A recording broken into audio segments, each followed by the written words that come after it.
What is up, RotoGrinders? We're back for round two. We had the earlier slate conversation, myself and Blender. Now we're doing a five-gamer. I should probably talk slower because myself and Head Chopper, an intimate show, a very straightforward slate. It's we can theoretically, if we needed to, probably can power through this one like in 15 or 20 minutes. But we're here for the next 90 minutes or so. We're going to hand it off to the Crunch Time crew. Chief Meteorologist Kevin Roth is going to be back. We're going to need him for sure because we have a five-game slate that may or may not get bumped down to a four-game slate. We'll see. Weather is dicey at best for the Cubbies and St. Louis. We got presumably the debut of Juan Soto. He is in San Diego. He was introduced to the media earlier today, so I can't imagine him not cracking that lineup. And, Chop, we're going to have a good time, man. It's just the two of us. It's me and you. We're going to be chopping it up. You know how sometimes I say to you pre-show, I'm like, hey, Chop, have you ever have anything like on your mind or random, like random like topics just sort of organically pop in your head? Like last time, I think you talked about, pineapple pizza. That bought us 10 minutes. If the chat has anything like that, by all means, this is the day to ask. Or even like strategy questions, like good, deep strategy questions. We're into that. Of course, football right around the corner, I believe. Chop, is the Hall of Fame game is tomorrow night. Is that correct? I don't know. Is it? I don't really. This is your realm, man. You're the football guy. No, preseason NFL is not my realm, Dean. And I get asked this all the time, Dean. Yeah. And when do you start looking at the NFL? When do you start looking at, all this? The NFL, I'll start looking at pretty much the week that it kicks off. The real one, not the preseason stuff. Yeah, I have no desire to play around with the preseason. As far as DFS is concerned in preseason, there's too many sharps out there. I'm not going to put in the time to do that. And I don't really need a lot of time to prepare for an NFL DFS slate. Everything is it's all revolves around DFS and, who's on that slate and what their salaries are. So it doesn't take me a whole lot of time to figure that out. And so, I'm not really worried. That's what I heard. I heard the Hall of Fame game was coming up here this week. So props. Good luck to them. I won't be participating in any of that shenanigans, but you don't watch it, do you? No, I don't watch it. I won't watch. Can't. 3 minutes of total of preseason football. Can't do that. But I will say this much, Dean. I did get the message today in Slack. Uh-oh. I get a message today in Slack outlining what we're going to do for college football content and what I'm going to be responsible for. So that just gives me the notification that, okay, it's almost here. And it actually is. It's about 24 days away. So that's what I'm looking forward to. Is college football going to be a la carte like NASCAR, or is that included in all the premium? I don't remember. Is that an individual package? You're not really sure. You know what? I want to say that it's included in the package because I think Stevie's NASCAR is the only thing that's a la carte. So they don't quote me on that, but yeah, I think it's included in things, and I'm looking forward to that, man. So yeah, when I get the alert that this is what I got to do during the course of a week for college football, I know it's around the corner, and it is. We got Izzy in chat saying 90 minutes of Chop and Dean in only 5 games. Yeah, we were talking about that pre-show. I mean, look, I filibuster with the best one. We can make it work for sure. Michael's saying I'm only here for the baseball talk and trying to figure out how y'all to fill out 2 hours. Well, we will get the last half hour, which, by the way, Chop, I mean, how does that work? An hour and a half for us, and then the Crunch Time crew, we're like the guys, pointing the plane in as we're landing it. The half hour, you got Roth. I believe it's Carty and Keith Eyster. You guys will get them about an hour and a half or so. Your boy Kirk D's in chat. He said that he heard J-Mac was the college football GOAT. Didn't you and J-Mac have like a head-to-head series? Is that what that's a reference to? It is. And I kind of don't know. Like, this feels like Kirk's trying to backhand me here somehow. I don't know how, because like I thought he was a friend and he should support me. Yeah. And then he's sitting here trying to tell me that, I struggle. Not much. Like, I caught my footing there. I caught some terrible breaks versus J-Mac, but I rebounded and we just about broke even. I think was the final tally, but we exchanged some as it went along. But I caught some terrible breaks, and here comes Kirky just trying to kick me with this. I don't get it, man. And you know what else, Dean? What really? He's in chat and he's woofing it up. 5 minutes ago, I told him, man, we got a 2-man booth, man. Sure would be nice to have Kirk on. He's like, oh yeah, he showed me the screenshot how he won in the morning time, won this nice little prize in the morning time. I'll be on. I'm in a good mood. And look, he's crickets, nowhere to be found. Nowhere to be, but he's in chat though, woofing it up. This is just, you're rubbing me the wrong way now, Kirk. Let's not do this, man. The door is open. Like if anybody wants to come, if Roth wants to come in early and hang out with us and just chop it up, if Kirk wants to come in. Producer Steve, whatever's on his mind, and Polar Bear Pete. He's a big Met fan. He's banged out a homer. I'm sure he's excited about that. But obviously, we're going to knock out this slate. And again, we can do that super, super fast. However y'all want to do it there in chat. I don't know. What could Kirkwood have won so far? The slate's not over unless I'm missing something. Like I'm barely hanging on for a min cash in the battery on DK with Garrett Cole, who gave up 3-4 homers today. Who did I have that? Mancini. I love that pickup for your Astros, by the way. I think that was an awesome pickup. I'm sure you saw it was all around Twitter. He has 11 homers this year, but if he had every single home game this season in Houston, he'd have 22. Big pole guy. The Crawford boxes. We know how the Baltimore pushed back their left field, and that hurt him dramatically. It just seems like the perfect ballpark for him. He hit one today, Dean. What's that? He hit one today. Yeah, I'm saying that's Did you know that particular home run, which was out of Minute Maid Park, would not have been out of the Orioles Park? Yeah, that's kind of the point I'm making. Yeah, I saw somebody do the I'm just reiterating. I'm reiterating your point. I'm backing it up for you. Yeah, just an awesome pickup, and he was hindered dramatically by the configuration change there in Baltimore. Okay, so Kirkwood says he's up by 25 points, but not official just yet. So just as long as that shenanigans, nothing goes nuts there, I assume, in the Chicago-Kansas City game, which did have a rain delay, but Lynn did come back. I think both pitchers came back, actually. It's 4-1, top of the 7th, so it's pretty quiet. Baltimore winding down as well, 4-2, bottom of the 8th. And Garrett Cole was just a bit of a disaster. But, and Vasquez was a nice little pickup for you guys, too. I thought, you didn't make a big splash, Houston, but I thought and also you have McCullers coming back in theory pretty soon, right? Yeah, so, he's rehabbing. He'll be back. I don't know. Hopefully, he doesn't get hurt again. But I like the way James Clegg does the trade deadlines. Like if there's something there that's splashy, you take it. But typically, we're not going to give away too much for a rental, for a half a year worth of a rental. They'll give away something if there's some control there, some club control for a while. Then it's fine. And if the big splash isn't there, you just kind of shore up whatever needs you got, and you don't give up too much. And Dean, I've seen this like rodeo so many times in Major League Baseball. Like it just feels like prospects are a scam. Like very few of them ever pan out to be even day-to-day, like marginally good players.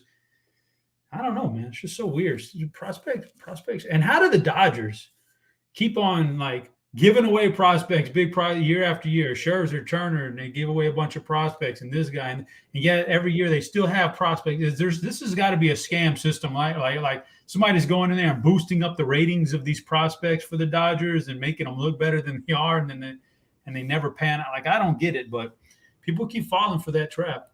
I don't know, Dean. So I just picked a random year, Chop, right? I picked 2015, and let's pull up the draft from 2015. And I think I picked a good year for prospects because a lot of times you're right. Like some of these players, like Mark Appel, right? And I think he had some injuries. The dude that was Tim Beckham, number 1 pick for Tampa, disaster, right?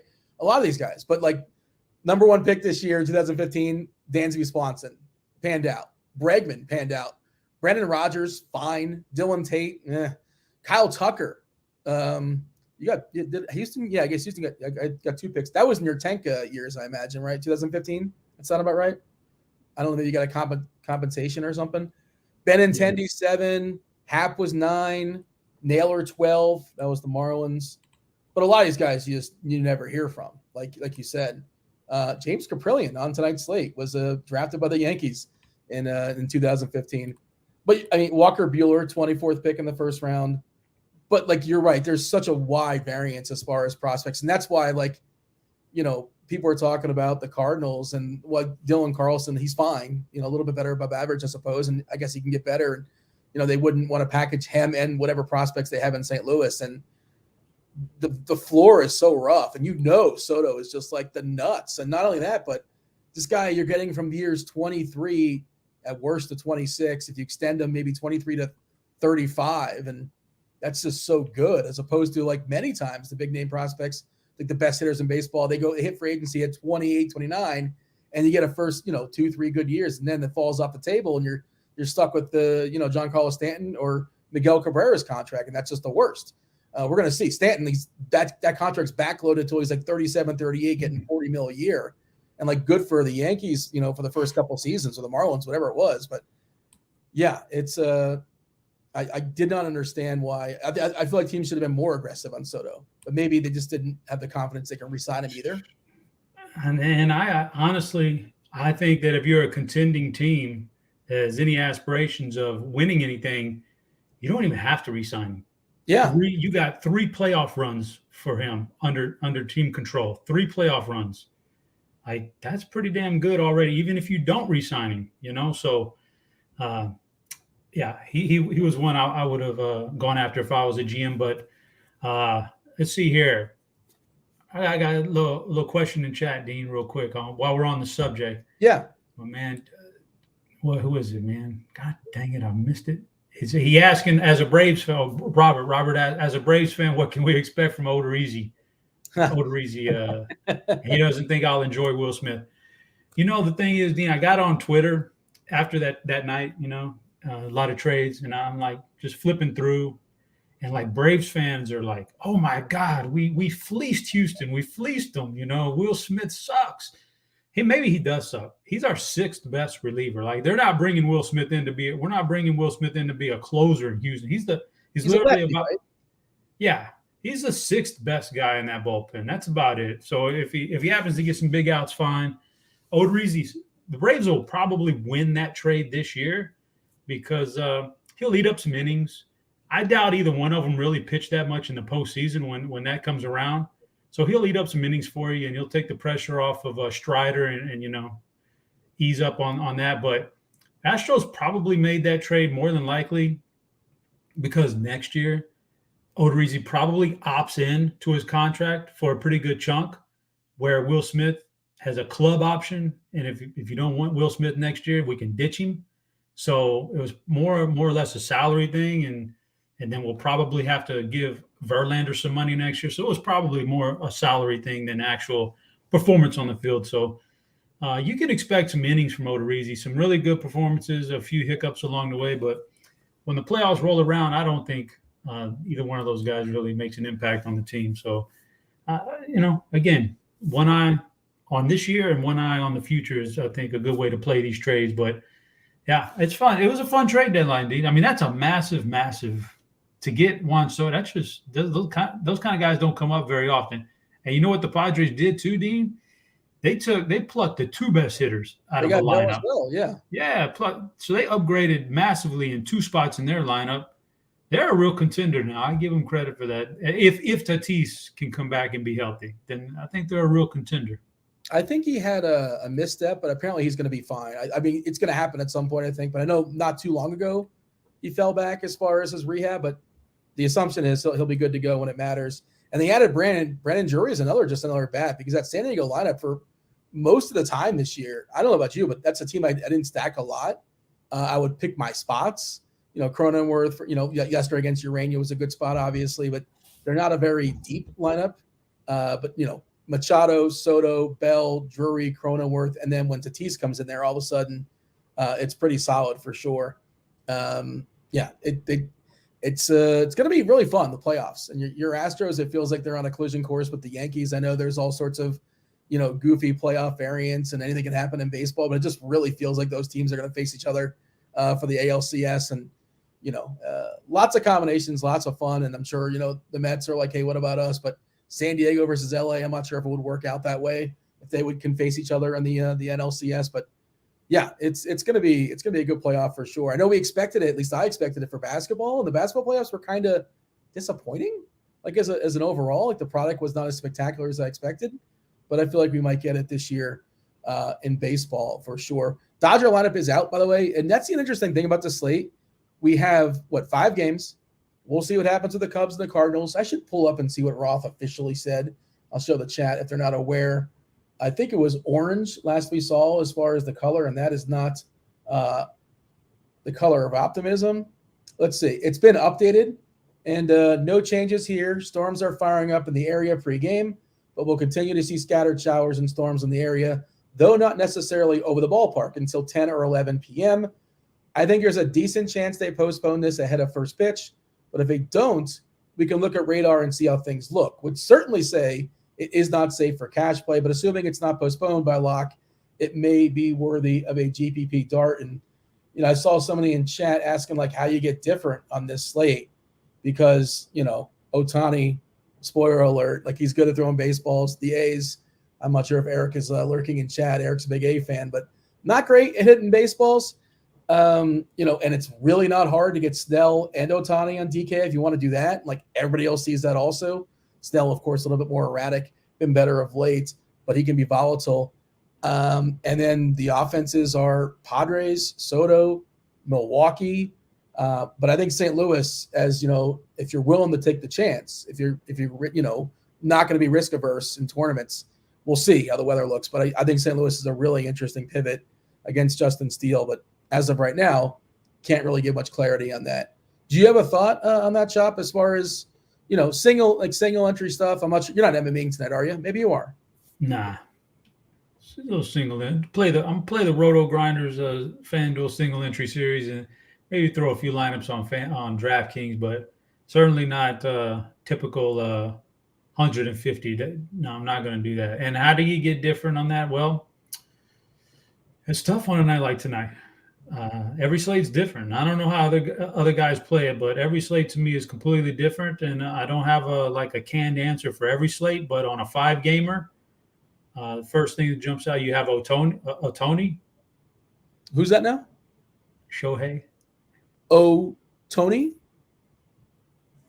I'm gonna go Ohtani. Yeah, you got him. So it's just hard. I know he's going to be super popular, but it's just difficult to not play him tonight. On FanDuel, one pitcher, man, I'm not doing 150, but I'd probably lock him into 150 if I was, and on DraftKings, 2 pitchers, he's easily a lock button for me. That's easy. So that's not the place to get different.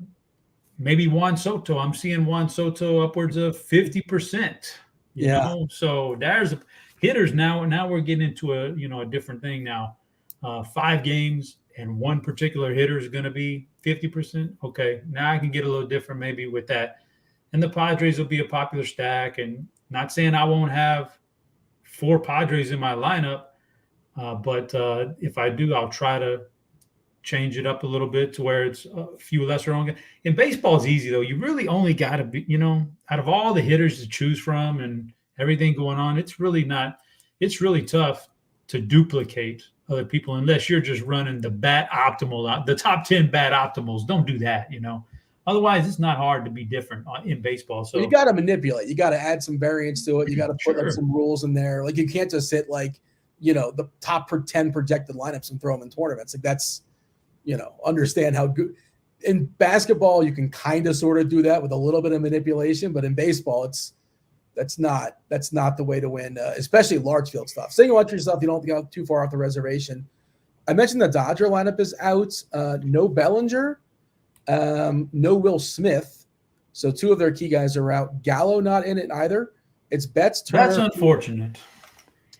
Yeah. Did you like that pickup, by the way? What's that? Did you like that pickup? It's kind of redundant with the Dodgers. They have lefty power guys that kind of been disappointing. I like it, Dean. I do too. I tell you why.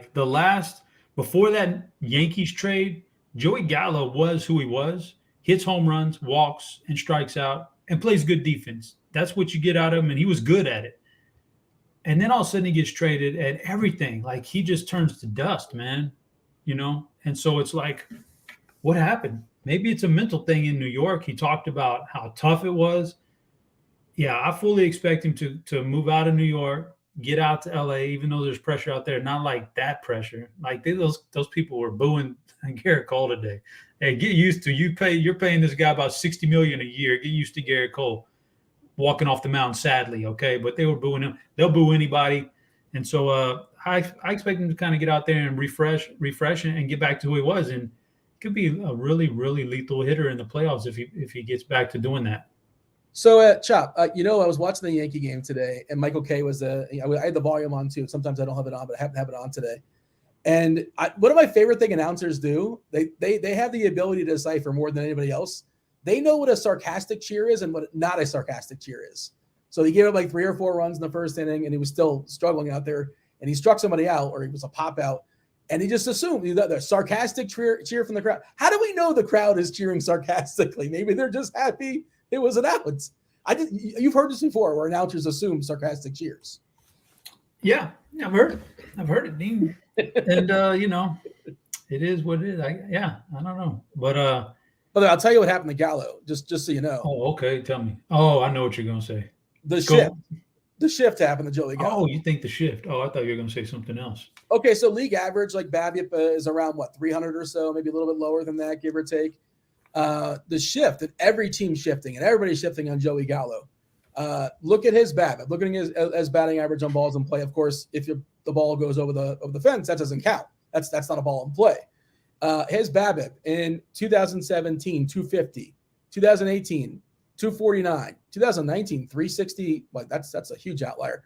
But 2020, 240, 2021, 246, and this year, 217. Just teams are putting the ball. He's hitting the ball where the players are, and he just doesn't go the other way. Here's the thing, Dean, is you would expect, even if that was the case, you would still expect, based on his career, that a lot of those would still leave the yard, especially in New York. Where's the power gone? Like, there's no home runs anymore. So you can, you don't need, shift doesn't matter if you're hitting it over, especially a short porch out there.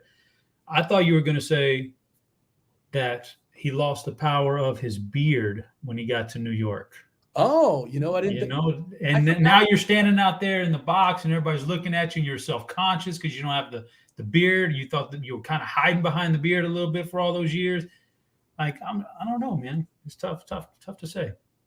Yeah, it's Carpenter made it work, obviously, but he went stashed. I don't think Gallo had anything. I'm pretty sure he saved everything off, and he sounded depressed or miserable. Like, he was like, yeah, these people hate me. I hate even going outside in New York. They, it's a tough city, and I hope he bounces back. He seems like a good dude, as far as I can tell.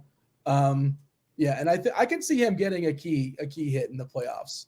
Of course, he's going to be like a utility guy. He's not going to be in there versus lefties, and maybe a pinch hit guy. We'll see. He might strike out plenty. Who knows? Yeah. So before we move on, I just want to make a note to the guys watching that usually, on college football, when I like to put in a lot of time, and some guys don't. So I have a couple guys that hit me up on Saturday. They go, let me get. I don't know if this is even. You should even say this, but let me get a little piece of your GPP action. Let me get a little piece. You know what I mean, Dean? Well, there's a site for that. Why can't I think of the name? State Kings, but this is. Are you involved in that or no? I used to be. The rake is so rough over there, man. Like, I didn't want to. So got these guys, and let me get a piece of that GPP, and I say, okay, sure, 5%, 10%. What do you want? We'll run it today and see if we can hit big. I just want it on record right now, Dean, that Chris Kirkwood and Jared Barton are not getting a piece of my action this year. They're being just flamboyant in chat with the disrespect, man. I'll take that action. Can I slide in? Absolutely. You might be taking Kirkwood's place, Dean, because that's this guy's he got it out for me today, man. Is he chirping in chat? What's going on? He's chirping, talking, because he knew I struggled at the beginning of last year with my quarterbacks. I couldn't pinpoint my quarterback, so he's back there talking about my quarterback. He needs my quarterback rankings. He knows this, Dean, is what the announcers would say is a sarcastic cheer. So I know I can read right through it. Michael K is saying that Chris Kirkwood's just being a smartass in chat. But you mentioned the FanDuel single entry series, and I wanted to read it and tell the people about it. We've been talking about it for several weeks. We're going to keep talking about it. It's 6 weeks in total, 8 contests. Some weeks they double up. This week they're doubling up. There's the $2 out there. There's the $100 out there. You referenced it. If you want to play in this contest, get in early. It's already sold out. Like, I want to read the read, and I want to tell people to go on Fanduel and in the lobby. It's gone. The $2 might be in existence. I can't speak to that. Let's see. I'm curious if that's still a thing. I know that was open a little bit longer last night, but I love single entry contests as is, and it's a standard value, but there's added value of they accumulate your top 4 scores throughout the week, Monday through Sunday. So what today is Wednesday, theoretically, if you didn't play Monday or Tuesday, you're kind of behind the 8 ball, but you can catch up if you finish strong in these last 5 days, your top 4 scores. If you finish first amongst all the people playing, your top 4 scores, you go to Chicago. You win yourself a free trip to Chicago. You compete against the 8 other winners, and if you finish first in that, you get $10K, and I believe it's $50K as far as the total prize pool.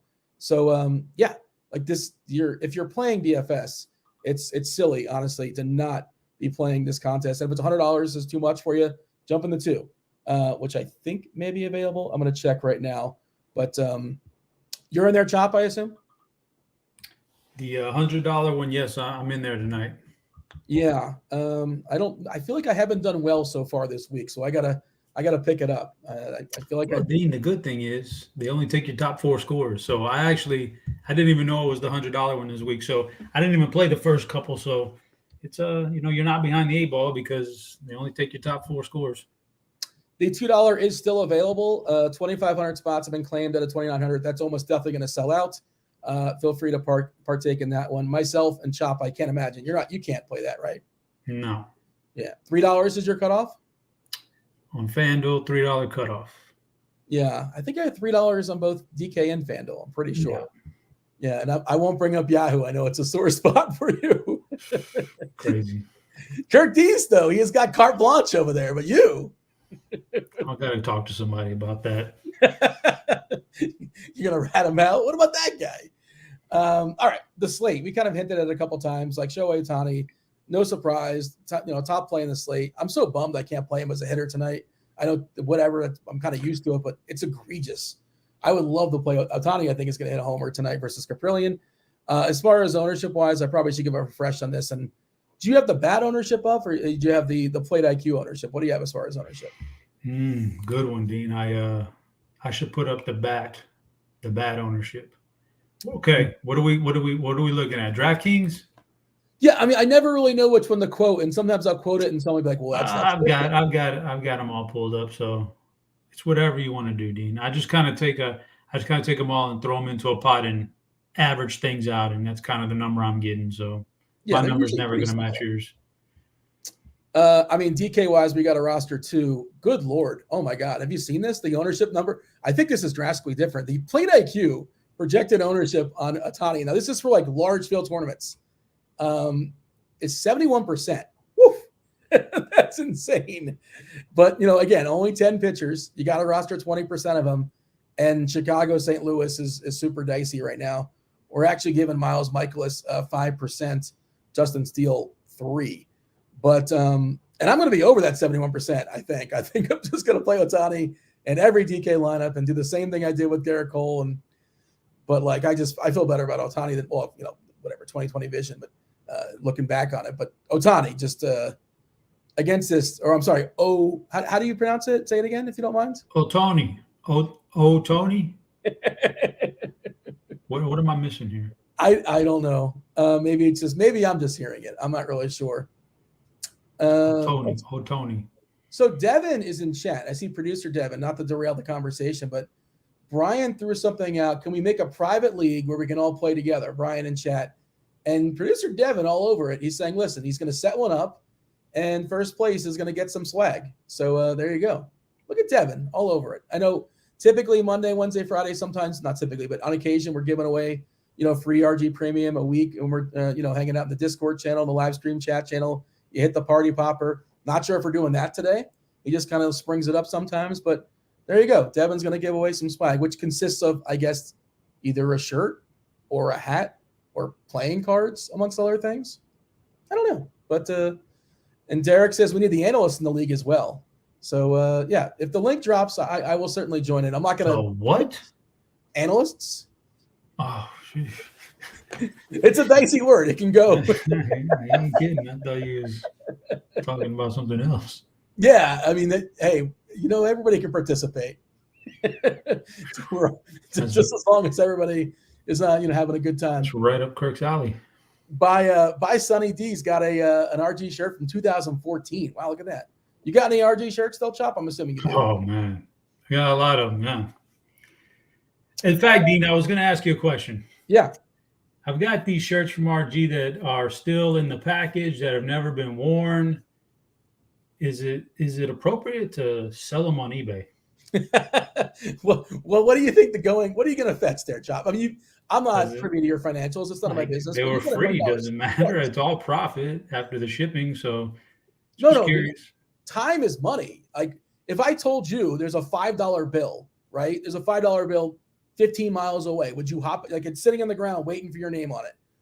Somebody's just going to hand it to you. Would you get in your car and go pick it up?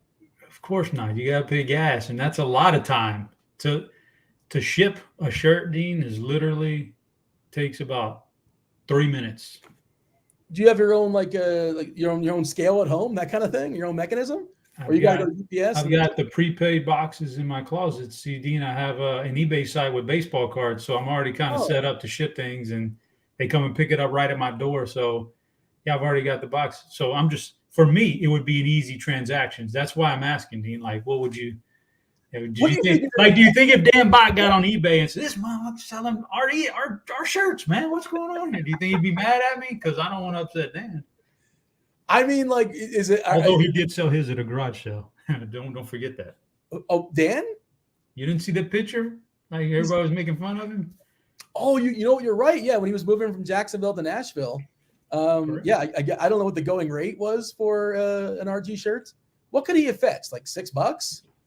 And garage sale, not much. People aren't going to garage sale with very, very much money in their pocket for one item, or they want to have some. But they want to haggle. I think people eBay, on the other hand, maybe you can get a fair little deal. Maybe you can get $8-10 for a shirt. Who knows? Are you a garage sale guy? Oh, I hate them. No, I don't. I don't want the garage sale going on in my house, and I really don't want my family going out and getting garage sale stuff and bringing back more junk. I dislike the garage sale scene. How active are you with selling and buying cards on eBay these days? Active as in like my little store is set up on eBay. Chops cards. You get up there, you look. If you want something, I'll ship it out pretty much by the next day, and that's that. But I go in there, I list the things I want to list. I keep the things I want to keep in my private little, safe for like long term. And otherwise, you can buy all the stuff from, it's some like some times of the year a lot busier than others. But how do I find you? I'm on eBay. I don't go to eBay these days. Chop CHOP''S cards. How do I find your store? I want to see what's available. Pull up exactly how you spell it. I don't know. It's been a while. Because I got somebody trying to sell me Animal Crossing. Is that are you selling Animal Crossing cards? No, I have nothing but cards, Dean. Well, this is an Animal Crossing card. Oh no, I don't know about all that. Oh man. All right. See, this is how we fill time, Chop. We barely talked about anything as far as the slate. I don't know. I don't know if that's not the store name, but my username on eBay, Choppa CHOPPA 16. Why 16? Because everything else was taken. I just got to throw some numbers in there. 15 was taken. Yeah, you wouldn't believe it. It's Choppa 1's taken, Chop's taken, everything's taken. Also, Dean, I'd like to point out I have a 659 rating on eBay with 100% feedback, 100% positive feedback. Wow, that's pretty solid. It is. So I'm good about that, man. I get that. I get those things out there. I get those cards out in time, man. I don't play around with it. What's the best thing you have up there right now? Like the best thing available in the store? Let me see here. Let me see if I can sort. Oh, you know what? The best thing I probably have right now is a Justin Jefferson rookie autograph, 1/1 with the Nike swoosh patch. These are really sought after kind of cards. Like Prism or something? It is a Panini Immaculate, I believe it is. Yeah, that's the best one I got, man. B-Shot said you came up with the idea of Amazon in 1998. Was that you?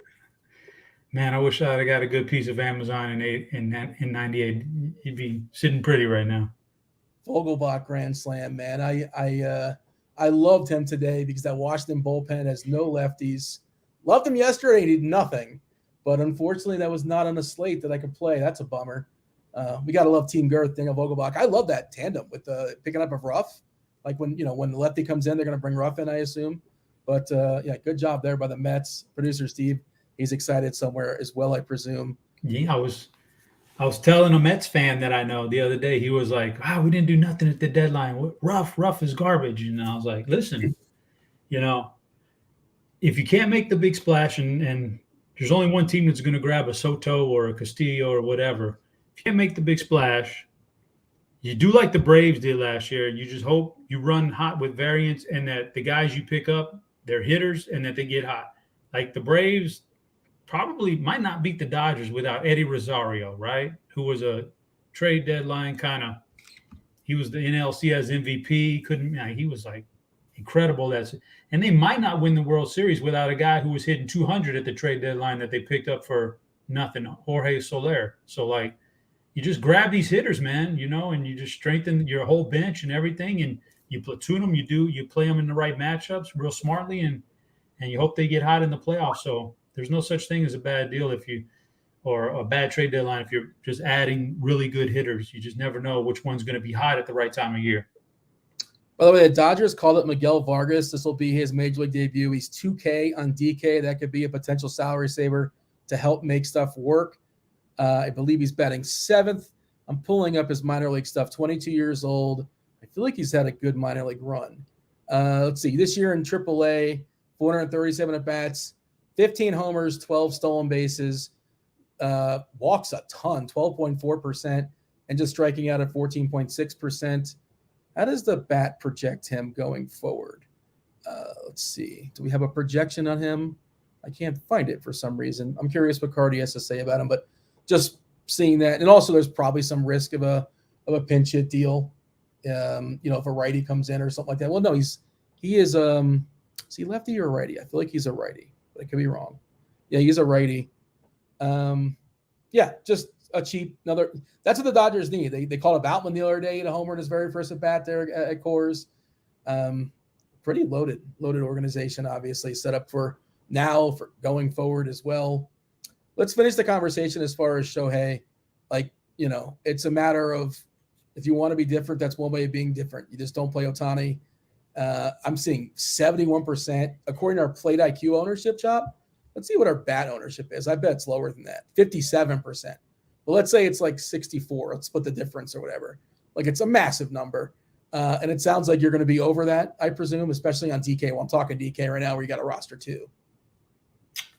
Yeah, I'm over it. On DK, where you roster 2, he's an easy lock button for me. Like I said, every slate's different. So if you're going to give me other good options at pitcher outside of a 70% owned guy, maybe I lower my Ohtani projection or his ownership. Right? Maybe I lower it. But every slate is different. And in this particular one, outside of him, what do we got? Blake Snell and Urias. And I don't want to get too far ahead of him because we got a lot of time to talk about him. But there's like nothing out there outside of 3 guys, and he's the best one by a wide margin. So DraftKings, I lock one in. I lock him in, and I worry about the other spot with a variety of guys. Fanduel, definitely a lock button. Yeah, I mean, so here, like, there's 10 guys. I'm not rostering Chad Kuhl. If you want to roster Chad Kuhl, have at it, enjoy yourself. There's weather issues, and Justin Steele's kind of rough, and I prefer the St. Louis side, so I'm probably not rostering Steele. Tyler Beede, that's kind of a bullpen game, right? You might go 3 or 4 innings or something like that. Can't roster him, and he's not great anyway. Freddie Peralta coming back from injury. What do we have projected as far as his pitches thrown? Because in the middle of the night last night, Chopper, I was betting Freddie Peralta under on strikeouts, which is never comfortable betting under for strikeouts against Pittsburgh. But I got under 6.5, which just seemed too high because what did he throw? Like 50 pitches in his last rehab start? I'm pulling up the bat on the fly here to see what Carty has as far as his – you happen to have it in front of you, what we have as far as pitches projected for Peralta. It's not going to be a full allotment. That's from the start. No, I don't have it, but I thought I saw something today that he's going to be like limited to 50 or something like that. I'm not sure, but 70 from the bat is the projection. So I got, okay. If it's, and they're asking 10.5K on FanDuel at 70 pitches. Like, I know Pittsburgh's horrendous. I know it's a good ballpark to pitch in, yada, yada, but there's just no chance I'm playing Peralta. And now we're just, we're trying to figure out who to play. Well, we're crossing out all these guys. And I assume you don't disagree. You're not on Beatty. You're not on Cole. Kaprelian is bad, but the Angels might be worse. But I don't want to play Kaprelian. I understand if you're MMEing, sure, sprinkle him in. Why not? Cobb's okay, but who wants to pick on the Dodgers? And this is why we're with Ohtani, Snell, and Urias. But Snell can be, on occasion, he has those games where he just can't throw strikes. Seems to go 3-2 so many times on hitters. Urias, solid pitcher as well. But that's what we're left with. I don't know. Did I miss anybody? No, that's it. That's the slate right there. That's why you lock in Shohei. And that's why I say I sprinkle some of those SP2s in there. My SP2 will be split up a little bit just because Snell can have a bad outing. He's definitely capable of being bad. And so is Urias. And, so and then you mentioned Mikolas. He's fantastic sometimes, but he doesn't get the strikeouts like ever. So that's a rough one. And Cobb has a bad matchup. And there's questions about everybody outside of Shohei. So he's a lock. And you sprinkle the other guys in a little bit. And that's just, you want to be different, but I don't think that this is the position you get different at right here. I think you stick to your, the basics here. Stick to the chalk when it comes to the pitcher tonight. If DK wanted to make this slate interesting, they could have made Ohtani like 12K. Like, at least, put me to a decision point. But at 10K, it's just like, yeah, okay. Make him 13K. FanDuel made him a little bit pricier where you can't. It's hard to get, Machado and Soto and Ohtani, especially if we lose that Cub game. Like, you could do it. You absolutely can do it. Question in chat. I want to help Kenneth out here, but I'm confused. What is he asking here, Chop? He says, Dean, on draft dashboard. What is draft dashboard? What is the difference between green percentage and red percentage? Red percentage, I'm lost. I know green and red for plate IQ, but do you know what draft dashboard is? Draft is a defunct site, to my knowledge. Is he talking about weather? I don't know. The weather part of it? I don't know, man. You have to be a little bit more specific right there. I'm not picking up what you're laying down, man. Let's see. Daily Finish. They're asking about the searching what stolen base prop is at. I've not looked in the stolen base props today, to be honest. And I know a lot of the sites we talked about the other day, a lot of the gambling sites took a beating, especially against Syndergaard. They were offering some crazy odds, and just for some reason you'd think that these books were sharp and they'd understand like certain pitchers, of course, are going to yield more stolen bases than others. Oh, Padres lineup is out. Soto batting second. I wonder, is Profar leading off? That's my guess, with Machado third, but let's see. Why not just lead Soto off? But okay. That's weird. Soto number 2, Machado 3, Bell 5. Figured those 3 would be down one spot, but that's fine. That's good. Profar, Soto, Machado, Bell, Cronenworth, Drury, another pickup, Alfaro, Grisham. Grisham, by the way, is like one way to possibly be different, I think, in the 8-hole, but he's pretty cheap too. And then Kim as the shortstop. You're playing San Diego Padres stacks. How are you playing them differently? Whoa, you already want to get into that, Dean? It just popped up. We'll close out. When we get there, we'll talk about it, but that's a massive, massive ownership number on a hitter, Juan Soto. So that's the way I'm getting different, I would think, in those stacks, is to not play Soto. And if you don't do that, then your stacks, probably going to be different than most other stacks. So, yeah. So he can go 2 for 4 with like a double and a run, and that's a perfectly fine game. Like, he did okay, and you survived. Like, of course, like, the other guys you play, you have to do a little bit better, that kind of thing, and you're delegating some funds there. He's really, really cheap on FanDuel.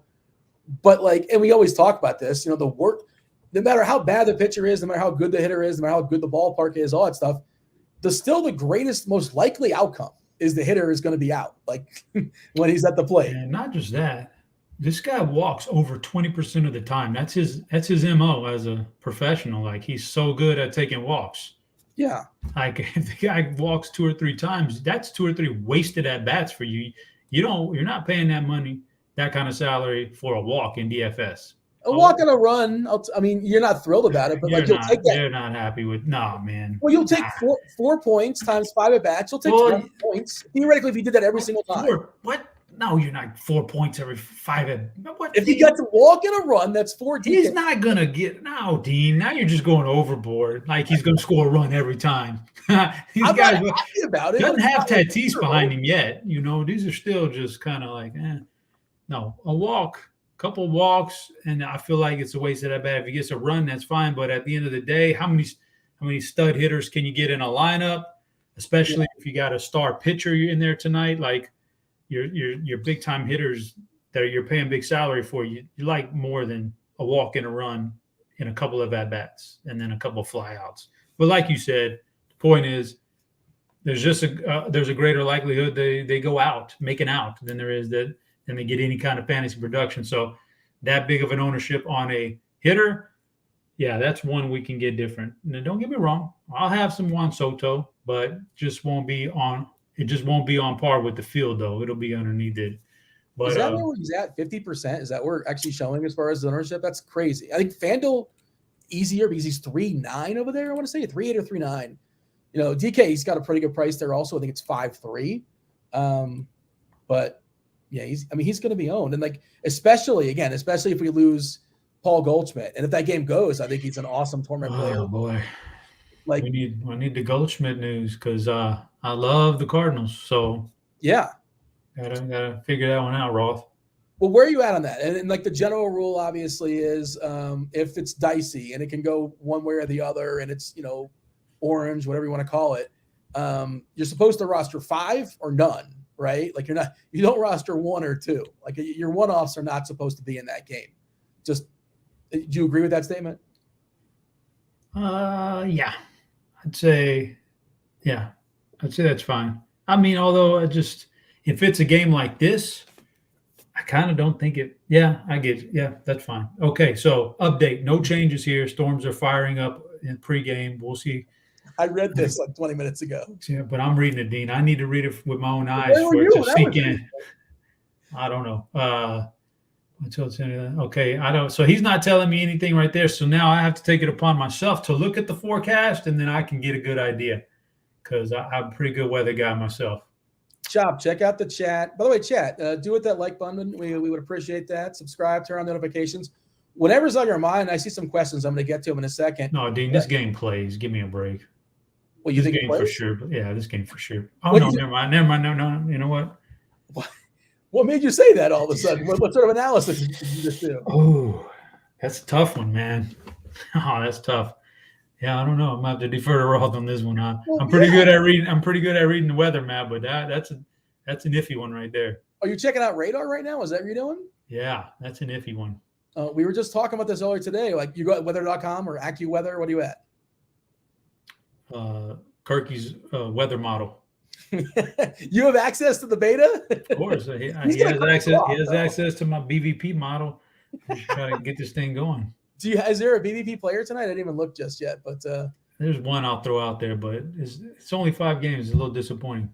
So producer Devin, he dropped the link in chat. $5 to enter the RG YouTube swag contest on DK. We got to fill this bad boy up too. 50 people max. Chop, get in there. I'm in there. I'm the second person to register. So it's a standard contest. He has created a contest, standard contest. I think it's 10% get paid, 5 out of 50. In addition, if you win, or like if myself or Chop win, if you get second, obviously we're not going to win the swag unless Chop really wants it and wants to put it on eBay. Again, I'm not privy to your financials, but I feel like you're doing well enough, Chop. You won the Millionaire twice, but I guess, if you can make $7, why not? All you got to do is walk to the mailbox. Dean, I'm hassling buying for over a $20 subscription. I'm pitching everything I can financially. Dean. Does not matter. Does not matter how much money you got. You want to keep on building it.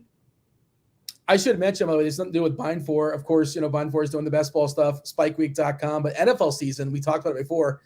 It is officially back, or kind of, sort of, somewhat back, depending on Sean Newsham, PSU fans too. I don't know him very well, but my understanding he's really good at fringe sports, and I think he's a college football guy as well, right? Is he on the college team? He is. He's the projection spearheader. Like he's the big projection guy. He's a really smart projections guy with all those sports. So yeah, he's really good. Yeah, so he's going to be knocking out the preseason stuff as well too. And I assume, I don't know, but I know Jamino once upon a time was really good at preseason. I'm guessing he's back, but he's always got tons of stuff on his plate. So who knows what he's up to? Maybe they're both going to be a coordinating effort. But yeah, do check out Lineup HQ is going to have stuff going on as far as the and whatever shenanigan game goes on tomorrow night in Canton. And I would also say a lot of people have eyeballs on Twitter, on beat writers, and sometimes even this stuff comes out after lock. But you're going to want to be, if you're playing preseason and you're taking it seriously, that is your edge, like avoiding a lot of the scratches and getting all the beat news. Check out the Discord channel for that. I don't know what the precise channel it is, but RotoGrinders.com/Discord. There are some free channels. There are some premium channels. I imagine the preseason channel is a premium channel. What else is going? Oh, I saw a couple other questions in chat, which were kind of sort of somewhat interesting, or I think that it was worth talking about. Doug is saying, would you fade both Soto and Manny in a single entry Fanduel tournament? Like, of course you can do that. Yeah, you can do whatever you want, really. I mean, I'm not one to like, if Blender was on here, he'd be, telling you, of course you can fade a Tony, and he'd, all that stuff. Everybody loves doing a Blender impression. I'm not one of those guys. I don't like to go that far out of the box. Like, I'm not playing Oakland tonight and my stacks, against him just to be different. I want to have some semblance of this can actually get there, a certain amount of time. Well, when it comes to two hitters, absolutely you can fade them. This pitcher, I'm not fading that, but the hitters, absolutely can fade hitters in baseball in a 5-game slate, no matter who they are.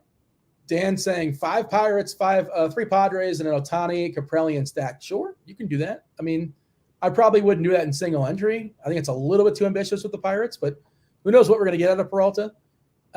Hopefully not a lot of strikeouts. We've been under 6.5. I wonder if that line changed. I assume it has. I was going to write it up, but I was like, that's probably just going to change in the morning. You play you got any golf plays? I've been tailing Noto and cards. I've been firing off some of the stuff on Scores and Odds. You got anything this week? You digging the golf, or that's not something you're doing? I wrapped up golf after the last major. That's enough for me. You'll be back for the new ones, I guess, the new majors? Yeah. I don't know. It's done for the year. Now it's football season. Majors will be back next year, and that's when I'll be back to golf. But for now, we're done.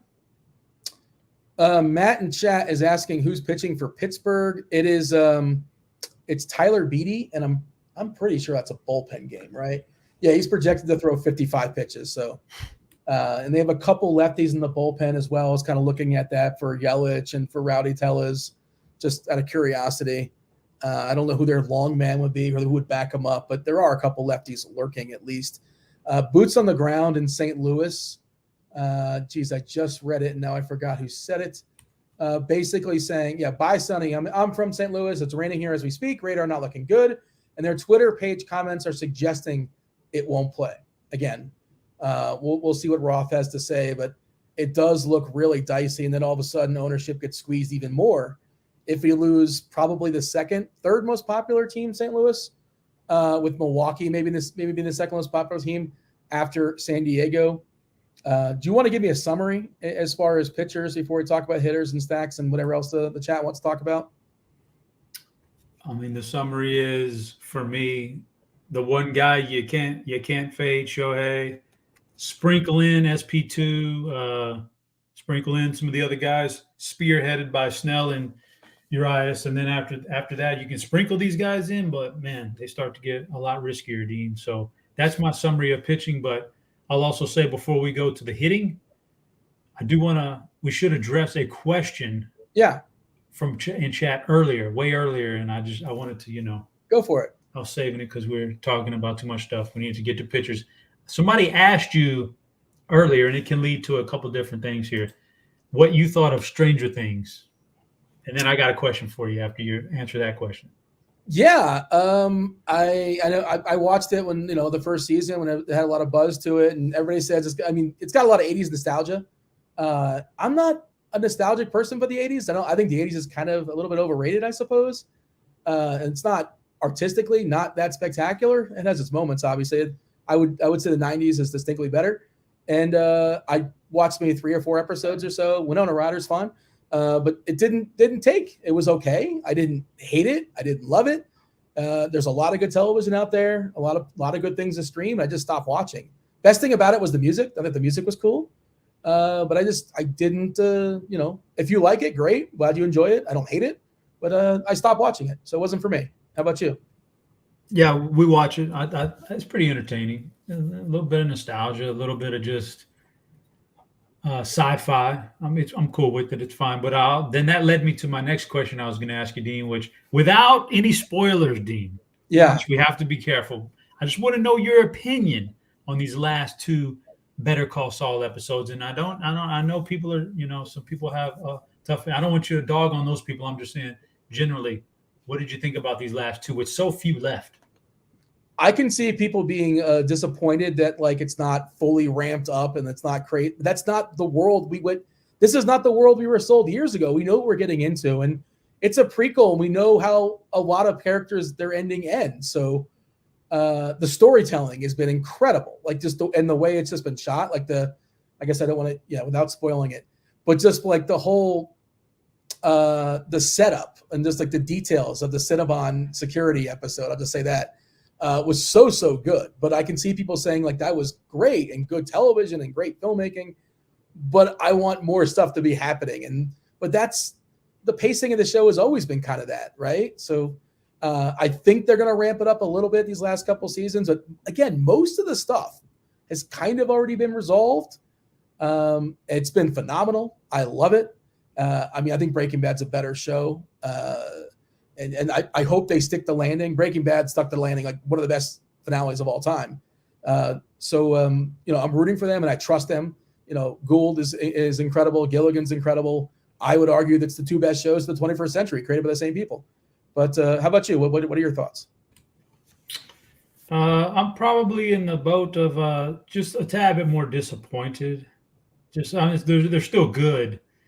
The episodes on their own, if that episode pops up midway through season 3, I think it's fine. It's a good episode, but being so close to the end, I want kind of want them to stick to the real subject right now, which is what the Breaking Bad world, the Breaking Bad world. We want that, but also, it's so good, Dean. And I'm into.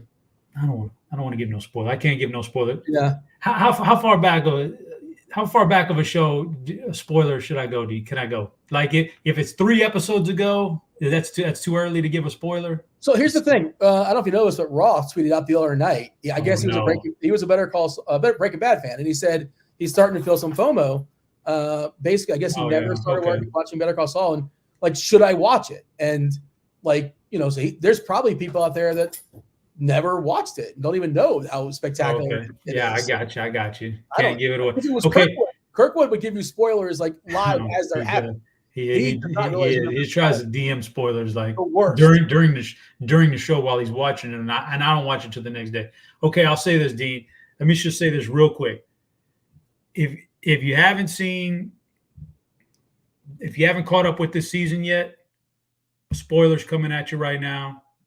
So please block it out. I'm just having a little conversation with Dean. So this is involved about 2-3 episodes ago. So if you're not caught up, please turn your volume off in 3, 2, 1. Dean, I read this theory, and it's pretty interesting that the show could have, and maybe it was meant to be ended in the episode where Kim left. That was the climactic. That was the one thing. What happened? That was the biggest what happened that we needed to know. You know what I mean? out of everything, that's the biggest one we needed. That's the last question mark. How does her story end? Well, not just how did they end their relationship, and we got that. So there was this big long theory on Reddit, which was really good, about how that was actually the finale, and then these ones now are just, I don't know what he was saying after that, but there's a lot of theories out there and some good YouTube channels as well that I've watched, and it's so wide open, which makes it exciting. And I think that I trust the process. I trust Gould and I trust Gilligan. I think they're going to nail it. So I think they'll figure it out, and I think they'll get it right. By the way, somebody in chat said The Sopranos. In my head, I think of The Sopranos as a 90s show. It started in late 99 to 2007. So technically 90s, I guess. I don't know. But Sopranos, of course, was spectacular, obviously. You're a Sopranos guy? I mean, somebody like Tony, you got to like Sopranos. It was good, Dean. It was good. Sopranos, I was a guy who, like, I saw bits and pieces of the series when it was, live back in the day, but I didn't really sit down every week and watch it. I just saw episodes here and there and all that kind of stuff. But then finally, about 4 or 5 years ago, I sat down and said, we need to really watch this show from beginning to end. And I did. And it's very good. It holds up too. Like it doesn't really show its age outside of the fact that AJ works at Blockbuster. It's like, what year is this? What year was this shot? By the way, somebody in chat said that Beatty, apparently Tyler Beatty's wife is on the Lifetime movie channel a ton. And I'm not aware of her existence, but Ali DeBerry is an actress. And I guess that's his wife. And I guess she's in a bunch of Lifetime movies. So shout out to Tyler Beatty and Ali DeBerry. You get stuck watching the Lifetime television for women at home, or never, Dean. We watch good shows, and Jimmy Touchdown brings up something I forgot to totally ask you. Yeah, you are dyeing that mustache, ain't you? I know. We're using some performance enhancers, absolutely. Goodness gracious, I see it now. Job too. This is my first time ever doing it. I'm just gonna goof it around. Are you at Grant's house while you're dying? So the people might not know you're watching Grant's dog while he's out of town right now. Yeah, you got access to his house. Correct. Are you doing any funny business over there? No shenanigans at all. Come on. Okay. I mean, if somebody trusts me, I'm not going to do anything. I mean, I'm not going to do anything as is. But no, it doesn't have to be. There's the no kegger. Personal stuff. You're clipping your toenails in his living room. No, I haven't. There's doors and rooms I haven't even entered, and I've been here for like 10 days, maybe 2 weeks, actually longer than that. But yeah, Devin's putting that link in chat for the people again. If you're not aware, join that $5 contest. Okay. Listen, are you in or no? Oh no, things are coming at me so fast. Okay, give me a second, because Kenneth, to go back to that question he was asking about the red and green on dashboard, I think what he's referring to maybe is plate IQ, where green is good for that player and red is bad. So I think that's the red and green he's referring to in dashboard. Yeah, it's dummy proof. Green good, red bad. Bishan asking in chat, have you rated Grant's hotel shampoo collection? I don't know where that is. I have not done a lot of exploring. I feel like it's not my place to be nosy. But I don't know if you know this, but Grant has a very extensive collection. He travels a lot of shampoos at a variety of hotels, like hundreds of bottles apparently. I don't know if those got thrown out, if they made the merge with the wife, but maybe they're lurking around here. I'm not really sure. Stack wise, we talked about San Diego, we talked about St. Louis. We're kind of in a holding pattern on that, but if I get a yellow, orange, green light, or maybe just make one lineup and we'll see, cross our fingers, you never really know. St. Louis, Milwaukee, who else is worth talking about as far as stacks? Dodgers, they're really good at baseball. Sure, they're good. Josh Gillum in chat says, you cooked breakfast at Grant's house like Ving Rhames and Baby Boy. I don't know if you've seen that show, but that's a very specific reference. That is quite the visual. And he's in an apron and naked, right? I think is that correct? I feel like am I picturing that wrong? Yeah, he gets naked in the movie Cooking Breakfast. Okay, that's what I thought. Yeah, I know I saw it maybe years ago. Tyrese, is it Tyrese that's in it? Yeah, I think that's it. But I don't know, Josh. I don't know if Dean can do that because Grant's got security cameras all up in that house, man. You gotta watch out. He's watching everything Dean's doing. He's got the ring under the ring system. I know he's got that, so he knows when I walk outside, inside, that kind of thing.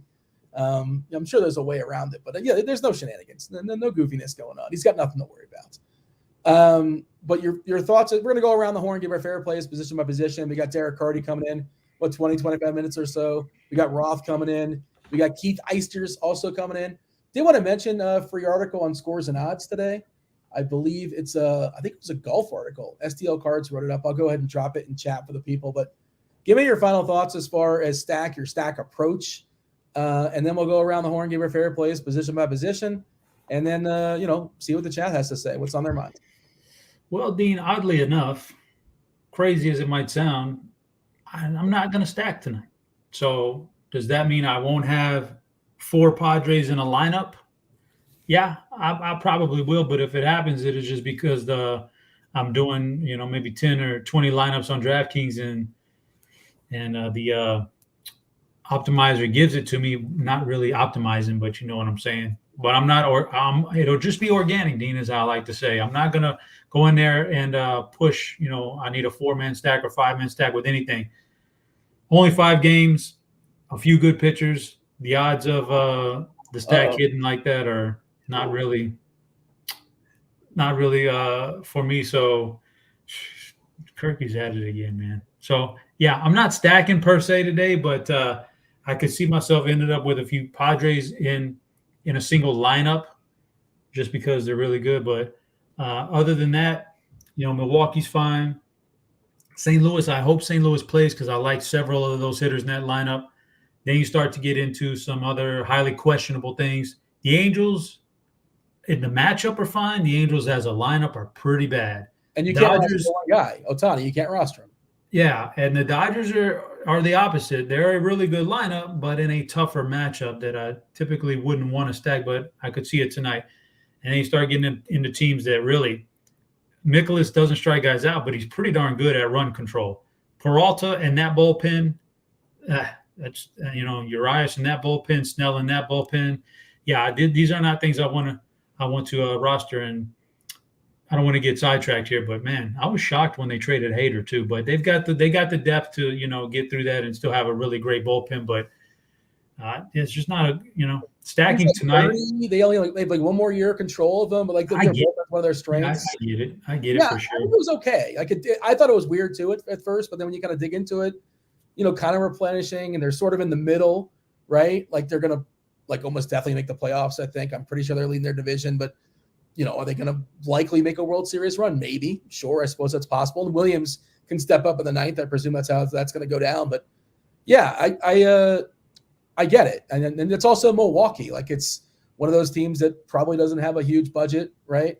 So, how many relievers actually are sustainable for, 6, 7, 8, 9 years? Those guys tend to burn out pretty quickly. Every once in a while, you'll get an Eckersley or a Rivera. But, historically – you're not going to get better value than you did get him from that trade this week. So I thought it was fine with it. I thought it was okay.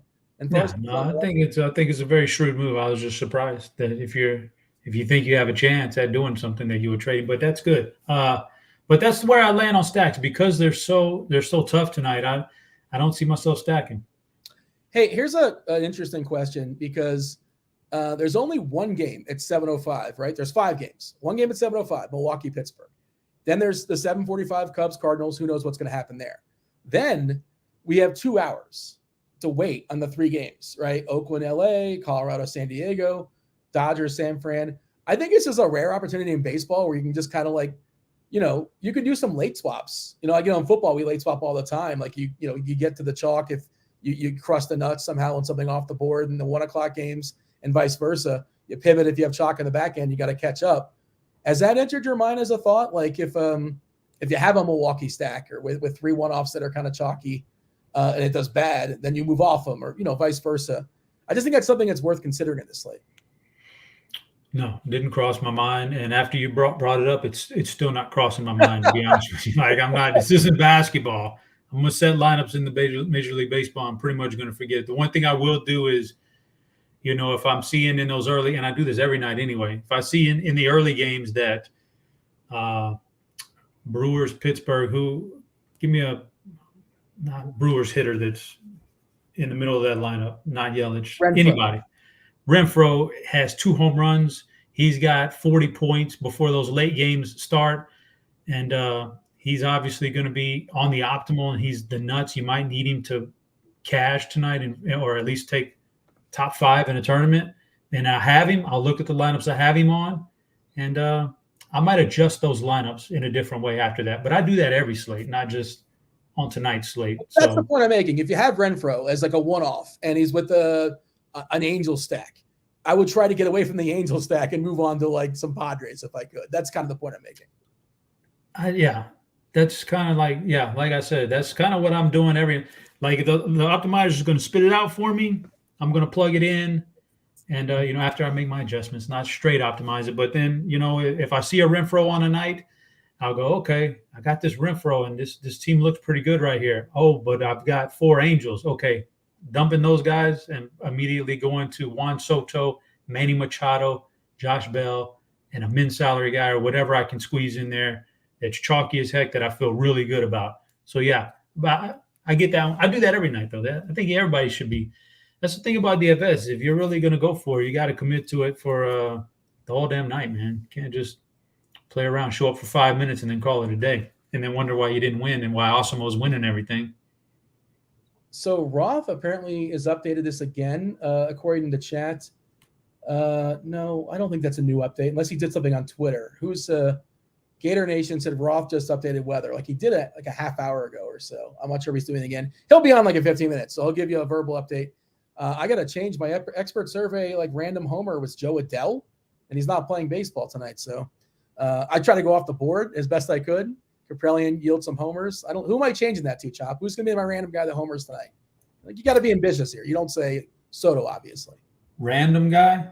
Yeah. Who did I have? I forget. Random guy, then Miguel Vargas. How about that? I don't even know who he plays for. How about random guy, Luis Urias? Okay. Yeah, sure. Why not? Anything to say as far as catcher? It is what it is. What do you want? Obviously, Fanduel doesn't force you to play one. DK, you got to do so. Your thoughts as far as catchers tonight? Actually, if you want, I don't know if he's random enough for you, but Patty the Tooth, I like that as a home run tonight. Oh, the brain wisdom you're talking about? Well, that game's got to go, obviously, but it better play, or else I'm going to be stuck, man. Because that's gold play tonight, Patty wisdom. I mean, Mikolas is supposed to be good, and I don't think people will play a lot of Chicago Cubs against him, but he also doesn't get any strikeouts. That's Patty's, his big thing right there, striking out a lot. Well, maybe this is it. All right, so generally here, catcher, don't have to play him on FanDuel, and I won't play one on FanDuel tonight, not with this pool of catchers, but on DraftKings, 2 guys that have a fair salary to me, and Max Stassi has the best combination of a low salary and a decent enough spot in the batting order and a decent enough matchup. So Stassi for the Angels is fine. After that, Omar Narvaez is really – he's in a bad spot in the order, but beggars can't be choosers tonight. I love the salary. I think he's almost min salary on DraftKings. So it's just the DraftKings. On FanDuel, don't play a catcher. You don't need a catcher tonight unless you really want to be different and you want to go Wilson Contreras or Sean Murphy just to be different in the utility spot. Jason wants to know advice on taking players just got traded their first game with a new team.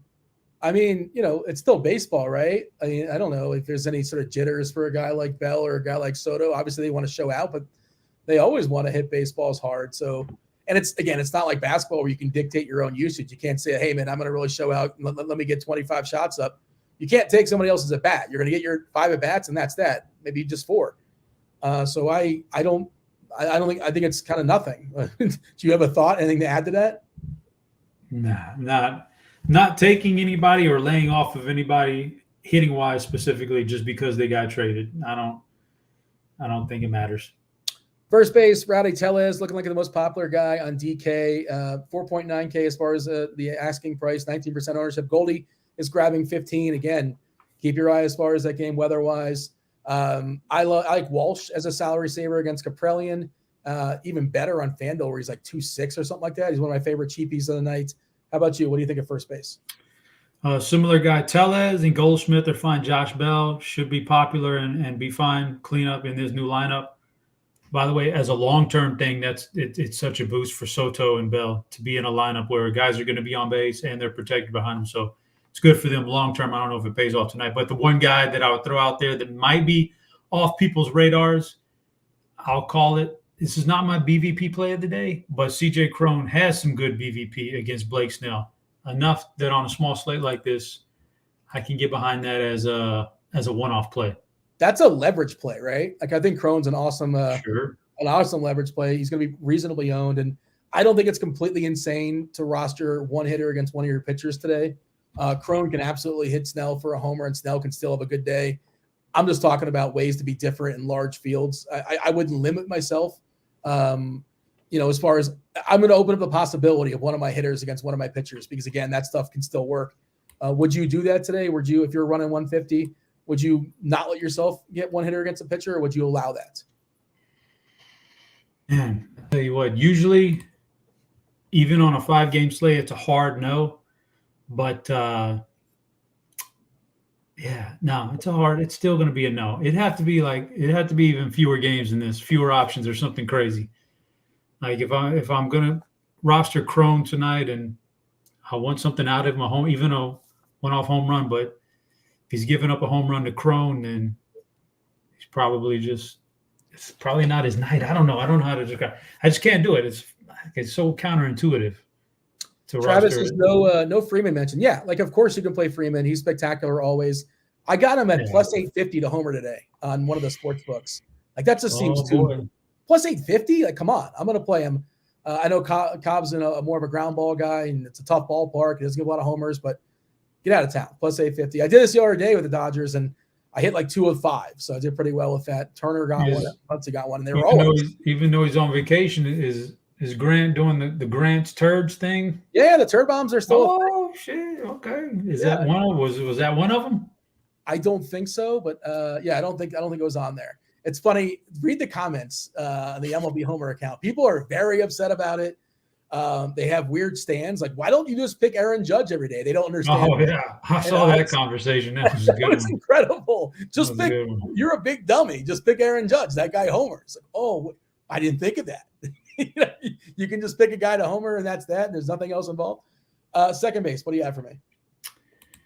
I guess my number one like tonight is Jake Cronenworth, batting 5th in this order. I like that one. I think he's going to get a boost from the other guys, the new guys in the lineup too. So after that, it gets really sparse.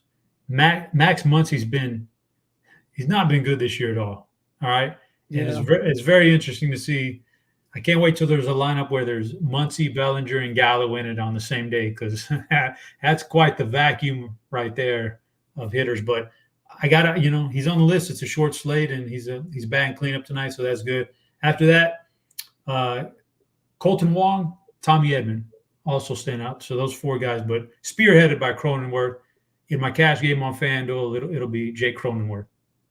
Well, Yasman says best he can get a 7-1. Yeah, I think it was. I want to say it wasn't BetMGM. I think it was Caesars where I got it plus 850. But of course, this stuff changes, and yeah, I may not bet it at 7-1. It's all about the value.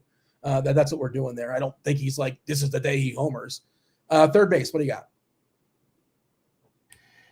got? Third base. Number 1, not even close for me, Manny Machado. I think until Tatis gets back, if Manny Machado he's going to be sandwiched in between Soto and Bell. Such a good spot for him now, man. Like, the lineup was bad. It really wasn't that good. Even though they've won games, it wasn't good. But, man, he got everything he needs now. A guy who's going to get on base in front of him and a guy that can hit behind him, so you have to pitch to him. So Machado is clearly my number 1 third baseman. But if St. Louis plays, always got to love Arenado against a left-handed pitcher. And after that, Patty the Tooth, man, has a little, one off down there at the bottom. But for me, it's a clear-cut two guys, Machado, It's Arenado. not a one-off, though. You can't one-off Patty the Tooth if that game's orange. I can't. I think that's what we were talking about that earlier. I think I can. Like, it's either going to play or it's not, man. Like, yeah, that's why you want it all in our own. So here's the thing. DeYoung is so cheap on Fanduel, I might use him as a one-off. Who? I might do that. DeYoung? Yeah, at shortstop. He's like 2-2 or something like that. No, this is third base though, right? No, yeah. Oh. I was thinking. Here's the thing. So it's a 6:45 game, my time. Correct. Or do you think we're gonna know, by game time if it's a rain out or not, or like if it's looking questionable, then I agree with you. It's a good thing you can go back in and late swap, everything out in mass bulk on lineup HQ if you need to. If it's looking highly questionable, like right now, I would go back in and I'd do I'd say what you're saying is good. Let's get either a bunch of guys in there or no guys in there. But as it stands right now, with so much uncertainty, I'm riding it out like it's going to play. So, it's a backloaded slate, so you have plenty of pivots. Like again, but obviously once the game locks, you can be in trouble. But you have time to make that decision all the way up the lock if you want. Shortstop. Okay. Shortstop, like you just mentioned, DeYoung is my number one guy. Willy Adames, if you have the money for him. If you have money for Trey Turner, that's fine. I mean, I don't want to get berated by the guys who think the Dodgers are a great place. Trey Turner's fine. And, those are the three guys I'm highlighted the most. Let's see. We got Carty coming in, Keith coming in, Roth coming in, talking about the weather shortly, taking you guys straight up the lock. How about the outfield? We've kind of talked about Soto throughout the entire show. Soto, 32% right now, ownership percentage on DK. FanDuel, I probably should hit the refresh, and I probably should grab some water too. Let me just throw it to you because my throat is I'm about to give out. Go for it. All right. Hey, you got to mute that, Dean. You got to mute that before you give us a big cough, man. Wait, am I not on mute right now? You were not on mute, Dean. You're not on mute. Come on. Grant's going to have a microphone. Grant's mic doesn't. He's going to have a field day looking at his camera if you're this you're this inconvenient. Smash the cough button, says Brian. My number one, Brian. My number one outfielder. Obviously Juan Soto's the most owned and everything. But at that ownership, I'll have some Soto. I don't think you have to go overboard. So many things can happen in baseball hitting that he's fine. My number one guy is Tyler O'Neill. If this game plays, I like that one in the outfield. He's cheap on FanDuel, cheap generally, good spot, good matchup. All right, Christian Yelich is fine. Against Beatty in the bullpen, I like Yelich. Andrew McCutchen and Hunter Renfroe. That whole outfield right there for Milwaukee is a fine, outfield in this matchup. Sure. I'm going to say another Cardinal. Your boy, Dylan Carlson, the guy who held up the Soto trade, man. But we don't even know if that report's true for the record. Yeah, it's so not fair. I don't. Yeah. I mean, anyway. So Dylan Carlson there. I just wanted to throw that one out there. And then Jurickson Profar has been really good. And then he's batting leadoff, and he's got all this help around him now. I really expect some good things out of him. So Profar. But Tyler O'Neill is my number one if that game plays. Mickey Moniak is playing for the Angels. Wasn't that was the Philly prospect they just got back in the Syndergaard deal? He's 2K. I've heard conflicting reports on him, Dean. What have you heard? There's a lot of people out there that say he is just terrible. So I'm not sure even at 2K. He's real bad. Wasn't he a big prospect at some point, Carty? He was the number one draft pick. He was the first draft pick overall, I think, one time. First overall pick, big prospect, but he's been super, super bad. Worse than Tim Beckham? Tim Beckham had some good years in there. Mickey Moniak has been nothing but awful in the majors so far. Let's see. Well, he's 2K. He's 2K on DK, 2K on FanDuel. AAA, he had 15 homers last year in the majors. It's a cup of coffee in the majors. He hasn't had much of a chance here, Carty. 38% strikeouts. Even when you look at the minor leagues, like the bat thinks he's just super bad. He projects for, oh my God, he projects for a 263 WOBA the rest of the season, which is like backup catcher level, like low tier backup catcher level. How old is he? How old is Moniak? He's still young. He's 24. 24 is young relative to us. For a prospect, it's not really. So, like, Dean's caught up in the stats, and this is the thing I was saying earlier about prospects. A 24-year-old, going ham in like single A balls, not really that impressive if you think about it. A 24-year-old playing a bunch of 18 and 19-year-olds, like, you know what I'm saying? So like that's the whole prospect thing that I don't know, but yeah, I'm with Carty on this one. Carty, what do you have on Miguel Vargas? Because I think he's been doing pretty well in the minors, cracking the Dodger lineup tonight. He's also 2K on DK. I would have to pull him up. You were ready for Moniak, but you're not ready for Vargas. Well, because I've been monitoring Moniak, but Vargas I don't know a lot about. 22 years old this season in the minors. Well, I'm sure you probably have stuff in the back. I was looking for, if you go on Fangraphs, there's like a bat projection, steamer and stuff like that. I didn't see a bat projection for some reason. It doesn't have him because he wasn't projected. Fangraphs wasn't projecting him to get called up this year. So there was no playing time to project him with. Okay. This year in the minors, 15 homers, 12 stolen bases, 14.6% Ks, 12.4% walk. So, it looks like he's in control of the at-bats there for what it's worth, and got some power, got some pop. And, he's a Dodger, super cheap. I know that I'm guessing is Gallo available tonight. They have Gallo on the bench. They have Bellinger on the bench. I think they have somebody else, Will Smith on the bench. So maybe he's a candidate to get the hook. They have both. Well, Barnes can get the hook if the situation calls for it. I'm sure you have the pinch hit stuff as well. I'm just kind of thinking out loud as far as the Dodgers. But 2K, if it just makes stuff work. Did I say enough words to buy enough time for you to get something on Vargas? Or no? Sorry, I did not. No worries. Roth, myself and Chop were talking about Better Call Saul earlier. Have you been by your poll? You put it on Twitter. Or are you going to watch BCS? I started watching maybe, a couple days ago, and I've already cranked out like a season and a half. I absolutely love it. Wow. And that's like, people will say, I'm sure you were warned how slow it is, especially from the start, and a lot of character development, and you powered on through and you were enjoying it. I don't mind that at all. I want that in a show. Like, I want a slow burn. I want to feel invested. I would prefer that to whatever, most shows have. Just a heads up, Roth, you're coming in pretty hot, mic-wise. I'm not really sure what's going on over there, but yeah, you're blowing out some speakers according to the chat. Your audio is a little funky right now, but and we're going to need your audio because not only are you going to host the show, you're not going to host Crunch Time in a second, but potentially, Roth, 20% of the slate could get wiped out, depending on what's going on there in St. Louis and Chicago. I know you updated it. You said there's no changes. We still have an hour plus until that game starts. What can you give us? What can you tell us as far as St. Louis, Chicago?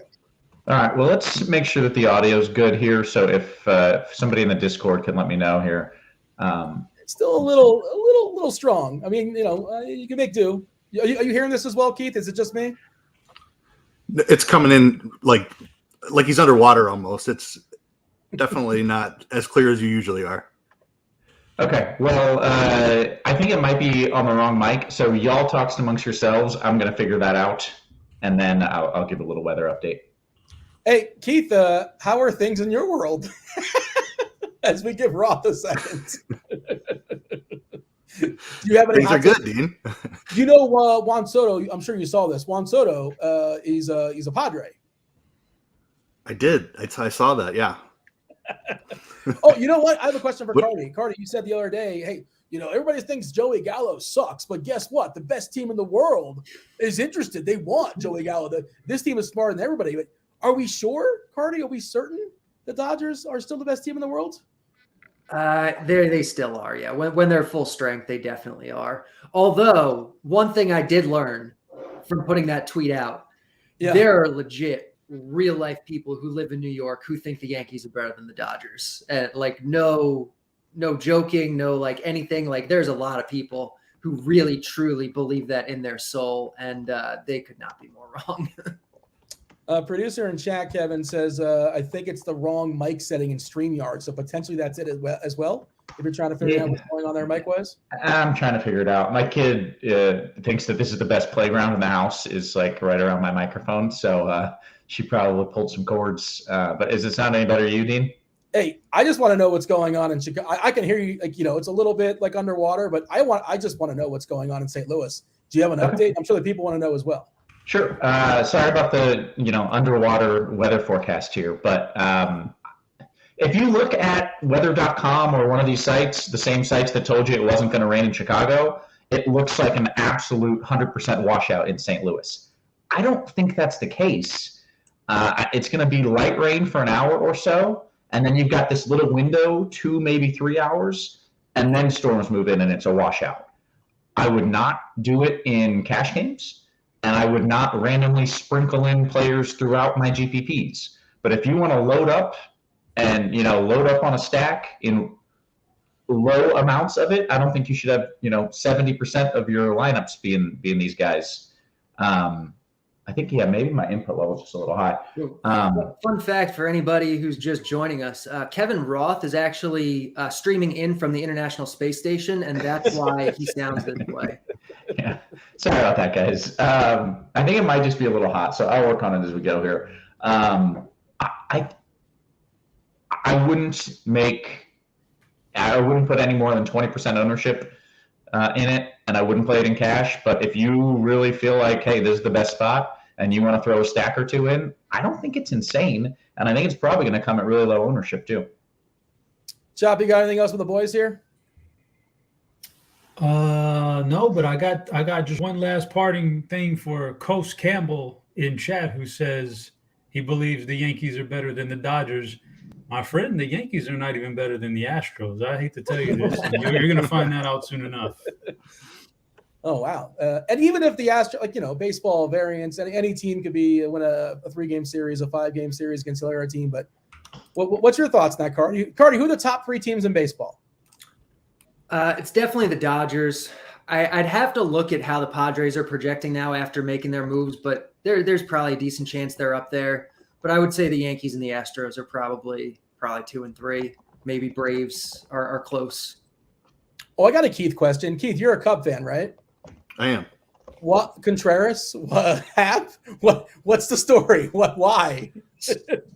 So Hap, I understand. He has another year of control. So they can trade him in the offseason. They can trade him at the deadline. The Contreras stuff makes absolutely no sense whatsoever. I was so certain that Contreras was getting traded yesterday that I took Wainwright over strikeouts, which is something I never do. I tailed you. Thanks for that.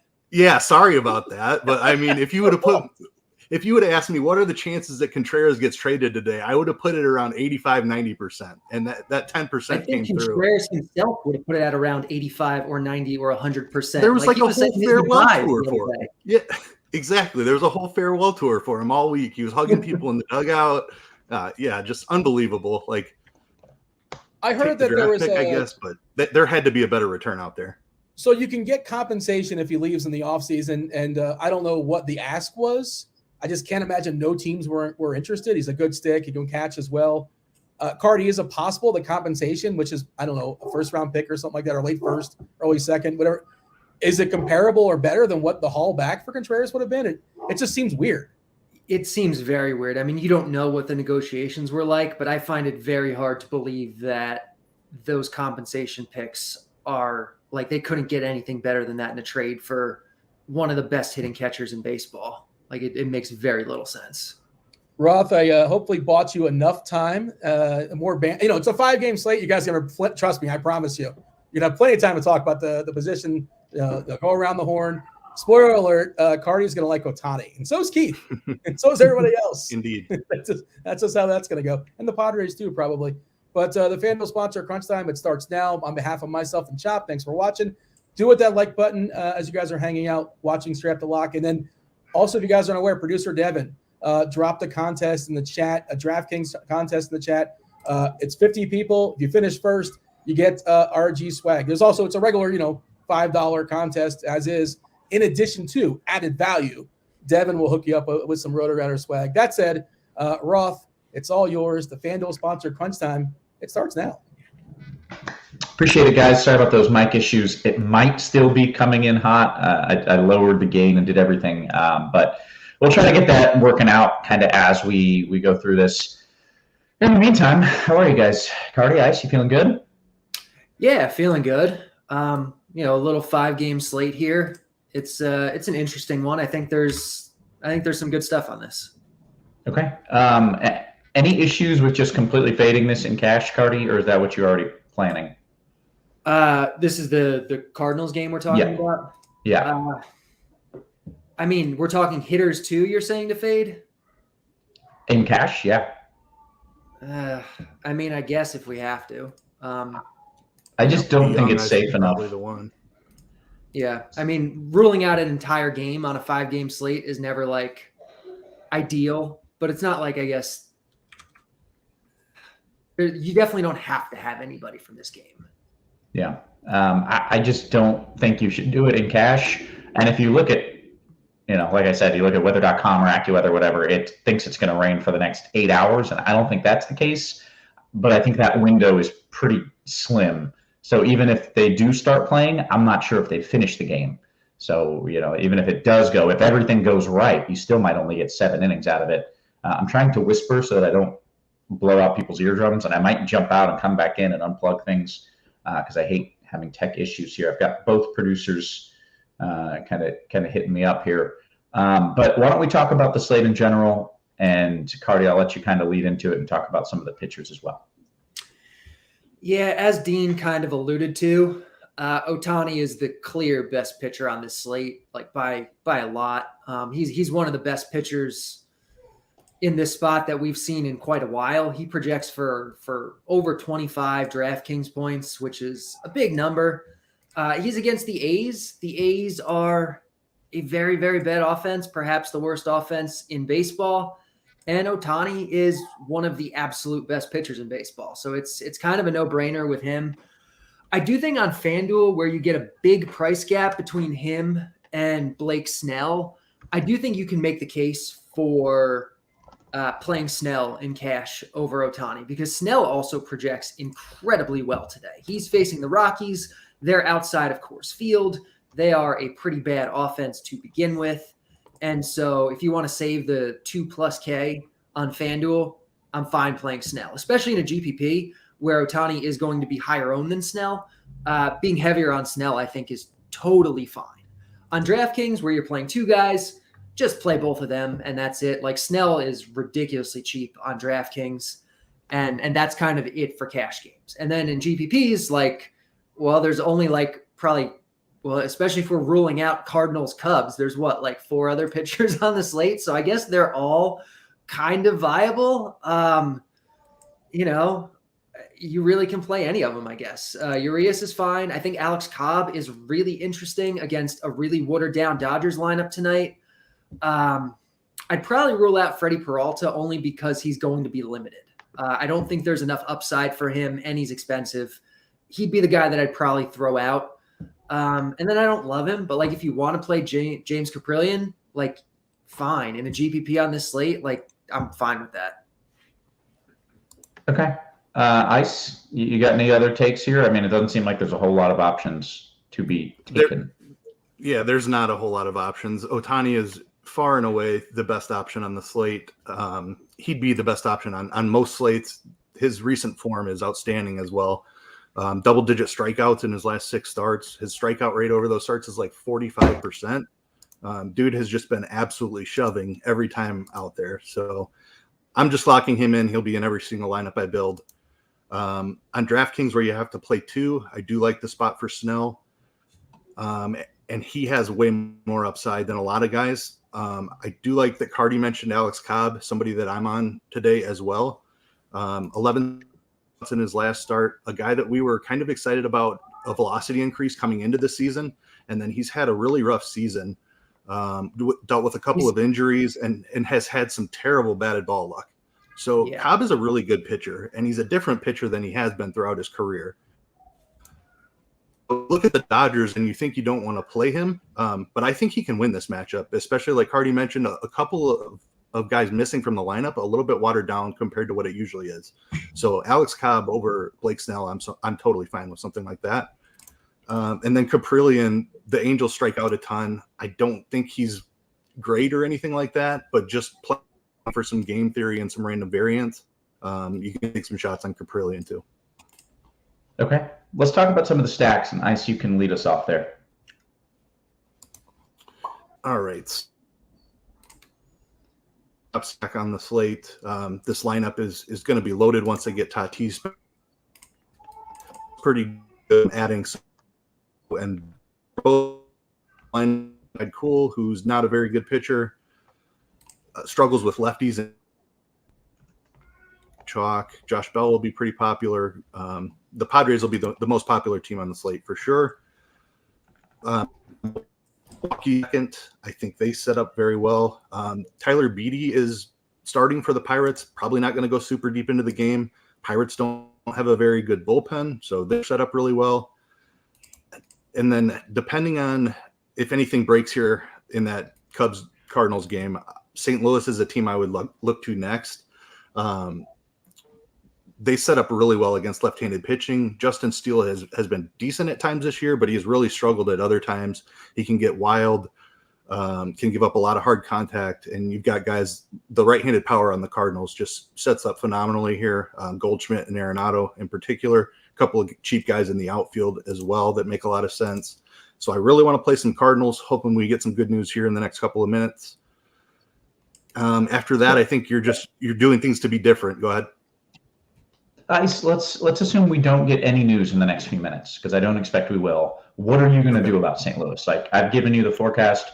I think if you want to throw a dart throw, fine, but I wouldn't make it your most popular stack. Like, what are you planning on doing? How do you feel about my third most popular stack? That's where I have it right now. Look, it's all your risk tolerance. I think I would rather have it lower end, but if we can get up to first pitch and, you know, if we can get through lock and we get closer to the game and there's no tarp and we see people warming up, you know, then I'm going to feel better about it. So is there some flexibility for you where you can keep it in for now and then, you know, sure, we lose the first hour of games, but maybe you can pivot to something later?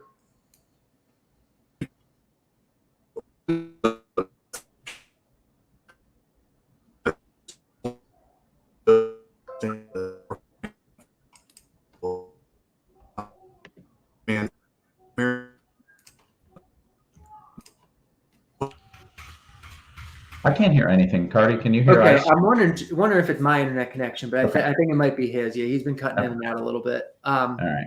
That made me feel a little better. I was worried that was me again with the double tech problems. Ice, you're having some tech issues as well, so this whole stream is on the struggle bus. So let me ask Carty that same question. Carty, is there somewhere we can pivot here if, you know, all right, you just hold things in St. Louis, try to buy some time. If you want to switch stacks, is there something that you like from that starting point or later? Yeah, I mean, the problem is, like, I like the Cardinals too. I'm kind of on the same page here where the Padres and the Brewers are clearly the two best, but they're also going to be the two most popular. And so if you're trying to get different off of that, the Cardinals really are the next best option. But you're telling us there's a significant weather risk, so that's a problem. Beyond that, it gets real gross, but I think you're probably looking at like the Pirates, the Angels. Honestly, a rocky stack against Blake Snell, especially if we're getting a washout in the St. Louis game, I'm fine with that. You get some leverage, and they're really not that much worse than everyone else besides the Padres and the Brewers. Okay. And these are games that start at or after the St. Louis game? The Padres, I'm pretty sure. I mean, they must be. That's got to be a late one. Yeah, 9:40. That's after the Cardinals. Because I think that may end up being important. Is like, all right, if you really want to do it for now, okay, put your guys in there. But you might have to pivot to something later, and that means losing whatever stacks you're going to have right at lock. So that's kind of where I stand on it. Is we can buy a little bit more time and see if it looks like they plan on playing. But just be ready because you might have to pivot to something that you like less. Let's go position by position here. And Ice, I think you seem to be back and in action. So you want to lead us off with some catcher talk? Yeah. Does that sound any better? I'm not sure what was going on there exactly. I think you had some internet connection issues. I might be having them as well. It might just be the stream that's messed up. But go ahead and yeah, you sound better. Okay. Yeah, so I wouldn't be playing catchers on Fanduel on this short slate. There's not a lot of great options here.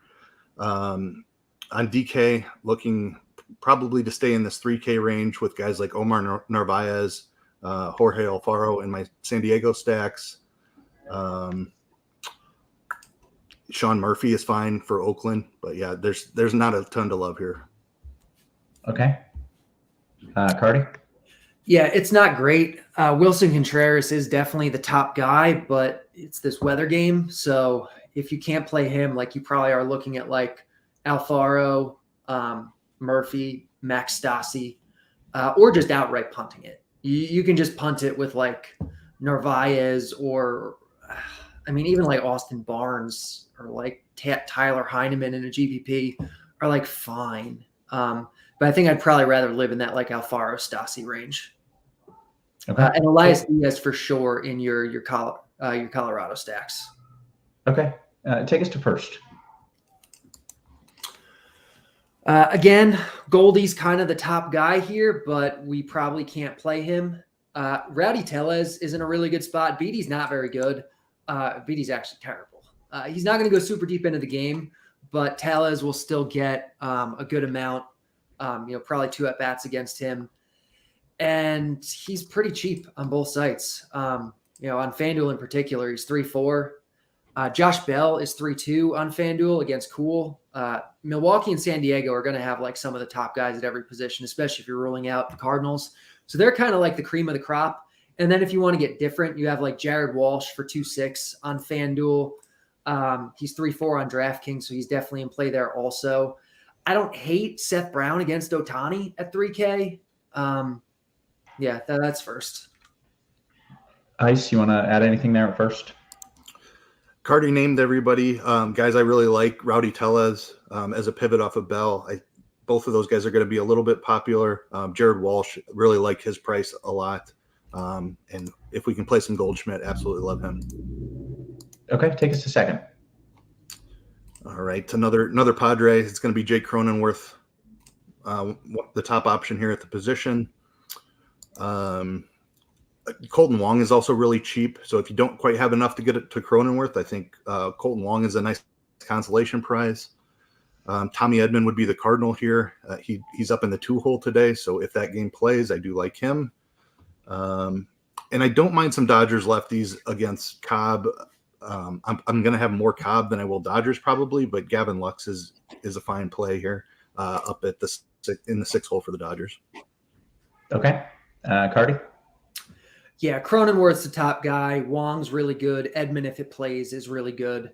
After that, like Luis Rengifo is, I think, fine. Max Muncy on FanDuel is certainly fine. He's always too cheap. And the swing in his luck is coming. And then we have Tucupita Marcano for 2K on DraftKings in the Pittsburgh lineup. If you just need like an outright punt, like he's fine. Okay, I think that takes us to, I don't know, I'm looking at weather and other things. So wherever we are, Carty, go for it. Third base, Manny Machado, another Padre, is far and away the top guy here. He's going to be incredibly chalky. He projects for so much ownership.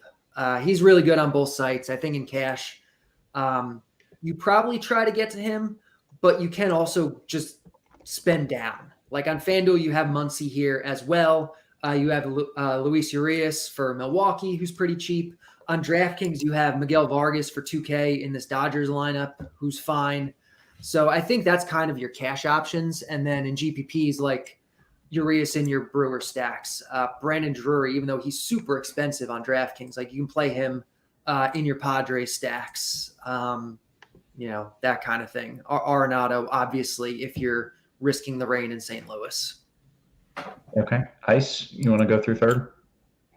Yeah, Machado, very clearly the top guy for me as well. Arenado, if we can play him, is great. And then it's a pretty big drop off from there. I do like Luis Urias. Miguel Vargas is a cheap Dodger, pretty decent prospect at minimum price. So I don't mind some of that. And Muncy is fine as well. Okay. Shortstop. All right. So Paul DeYoung, it has a very cheap price. He's hit very well since coming back up from the minors, but he's in that rain game. So unfortunately, I probably avoid him for cash, which makes this a little bit different. Probably don't have the money to get up to Adames or Turner, who are both okay. Ha-Seong Kim is down in the 9-hole for San Diego. So just not a ton of great options. O'Neal Cruz hitting 5th for the Pirates. I don't mind his price at 4-1. But yeah, I mean, with the player, was a little interesting. I want to do a shortstop here. Okay. Let's go ahead and get to the outfield, I believe. And Ice, you want to lead us off there? Carty, did you have anything to add on shortstop? Sorry, I'm just. I mean, I think you mostly covered it. Like Adames is the top guy. DeYoung and Edman, if you're playing that St. Louis game. If you're not, Cruz is good. Rengifo's good. Andrew Velasquez for 2-2 on DraftKings, I think, is fine in Angel stacks or just as a one-off even. Yeah, basically the same thing you said. Okay. Carty, take us to the outfield. Yep. Juan Soto, now in the Padres lineup with actual guys around him, is going to boost his RBI opportunities, his run opportunities. He's kind of a cash game lock, I feel like, on both sites tonight. He's the top guy on the slate by a good amount, so he's a high priority guy. In the Brewers lineup, we have Yelich, we have McCutchen, we have Tyrone Taylor. They're all going to be really good plays here tonight because the Brewers are in such a good spot. We have Mookie Betts for the Dodgers, who's in a good spot. Taylor Ward for the Angels is hitting cleanup. He looks pretty good. Brian Reynolds is always too cheap on FanDuel for Pittsburgh. He looks good. Soto's teammate Trent Grisham is 2.5 on FanDuel. He's a good play over there. Even on DraftKings at 2.9, he's a good play. Yeah, I mean, it's San Diego guys, it's Milwaukee guys, and then it's kind of, GPP stuff beyond that for the most part. Okay, nice. Yeah, San Diego guys are the top options here. Soto is going to be extremely popular. I don't mind some San Diego stacks without him, and just hope he walks a couple of times and just doesn't burn you with his score. Yelich is fantastic for the Brewers. I like all the Brewers, actually, McCutchen as well. Really like the Cardinals outfielders, O'Neal and Carlson, if we can play them. Cheap Dodgers like James Outman, I have a little bit of. Really like Profar for the Padres as well. Trace Thompson, another cheap Dodger. And that about covers it. Okay. Let's do one stack to win it all. Ice, you can start here. And if it's St. Louis, you can say that, but you got to mean it, and you got to mean that you're putting your money there too. So unless we hear anything, I am going to have some money on St. Louis, but I do feel good enough about the Brewers as a pivot off of San Diego that I'll stick with the Brewers. Okay. Carty, one stack to win it all. The Brewers in San Diego are so much better than everybody else, but I'm going to say – I'm going off the board. I'm going to say the Rockies, not because I think they're like awesome here by any means, but on a limited slate where we're getting pretty massive chalk on the two best teams and we're getting the next best team potentially ruled out by rain, just give me like an off the board leverage kind of thing because they're not that much worse than everybody else. Okay. Carty, I like this question from M Red Sox. He says, how's the Angels bullpen? If Ohtani's just so-so and the bullpen is bad, could that make Oakland a decent leverage stack, assuming everyone plays Ohtani and he doesn't, tear the world up? The problem is Oakland is such a bad offense. I can pull up what I have on the Angels bullpen, but if you're doing a leverage thing, I much prefer doing it against Blake Snell than against Ohtani. Okay, that's fair. Scorekeeper says, hey, Ice, 5-game slate. One of them has weather issues. What are you thinking about stacking here? 3-man, 4-man, full 5-man? I think you're usually like a full stack kind of guy. Yeah, definitely. Typically full 5, and I try to do as much 5-3 as I can, and 4-4 on FanDuel. I think you can do some weird things on this slate because the two most popular stacks are so much better. Those are really the ones I would want to full stack. So I'm fine with kind of doing shorter stacks, like a 4-man on DK, like a 4-2-2 on DK, a 3-3-2 on FanDuel. I'm totally fine with stuff like that on the slate. Okay, great. Let's see. DK GPP Carty, I'm giving this one to you. Yelich, Joe, or Profar? Yelich, Joe, or Profar. I mean, Yelich is the best option, but it's going to depend on the rest of your lineup. He's going to be pretty chalky too, I would think. So do with that what you will. Okay, that's fine. Scorekeeper kindly pointing out that everyone's microphone sucks ass. Thank you. Yeah. And someone says actually Carty's sounds good. So I was going to say, I don't think mine should sound too bad. we really don't have very many tech issues on the show because our producers are wonderful. So sorry about that. I don't know. Bad day. Achilles says DK Cash. And Carty, I'm going back to you because it's a cash question. Stassi Outman or Narvaez Gamel? I don't love either. I guess I don't even know. Stassi Outman, but I think you find a better outfielder. I don't think that's the move either of those guys. Okay. We'll go to Dan Jan, DK single entry. Ice, do you like Rockies over the Dodgers tonight in stacks? Carty, you mentioned the Dodgers. Ice, do you have any interest? I don't want to full stack the Dodgers because Cobb has pretty good control. He gets a lot of ground balls. So I'm really more looking for a couple of home runs off of Cobb. I think I would prefer to stack the Rockies because Blake Snell has massive control issues at times and could really get blown up. Gotcha. The Dodgers also aren't going to be sneaky. They project firmly as the number 3 ownership stack tonight. Okay. Apparently, because my mic is screwed up, you guys can hear everything. So there's like cops and kids. It's just pure chaos. So sorry about that. Mlb Dfs says FanDuel Cash, Carty, Walsh, Machado, or Bell Tellez? Walsh, Machado. BHB says, Roth, if St. Louis starts on time, are you okay with it in cash? That's a good question. I think it would depend on what radar looks like an hour from now, but I guess so. I guess if they start it, I'd be like, all right, you'll probably get more than half a game. I still don't feel great about your chances of getting 9, though. So I don't know if it's the smartest choice. Aside, says Carty, is Miguel Vargas a pinch hit waiting to happen? What is his pinch hit percentage via the bat? I mean, he doesn't really have one right now. He's just kind of projected for like average, probably like 3 or 4%, because this is his first game with the Dodgers. But the Dodgers are a team that like to pinch hit. They certainly have guys on the bench, so it's very possible the bat is under projecting his pinch hit risk. Gotcha. All right. Let's see. BHB says, Roth, will you give us an update right before start time? That's what I do. I do this 7 days a week, 24 hours a day. Have I never not given an update ever in the 10 years I've done this? No. I will people always... are anxious, Roth. They want to know. Yeah, they do. I know. I will give updates. I'll monitor. We got to see if the tarp is on. If that tarp is on pregame, there's another round of storms still coming. So if we lose any time, that would not be great for our chances of getting 9 innings in.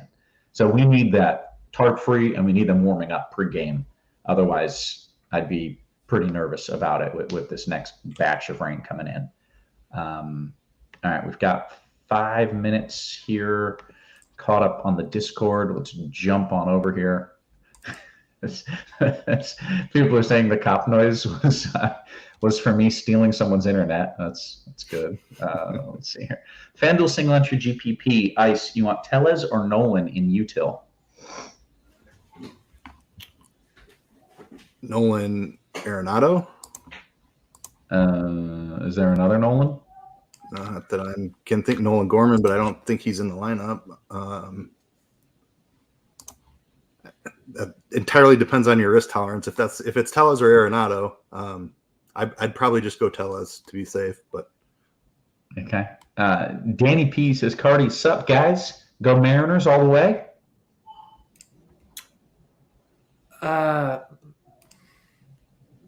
Mariners?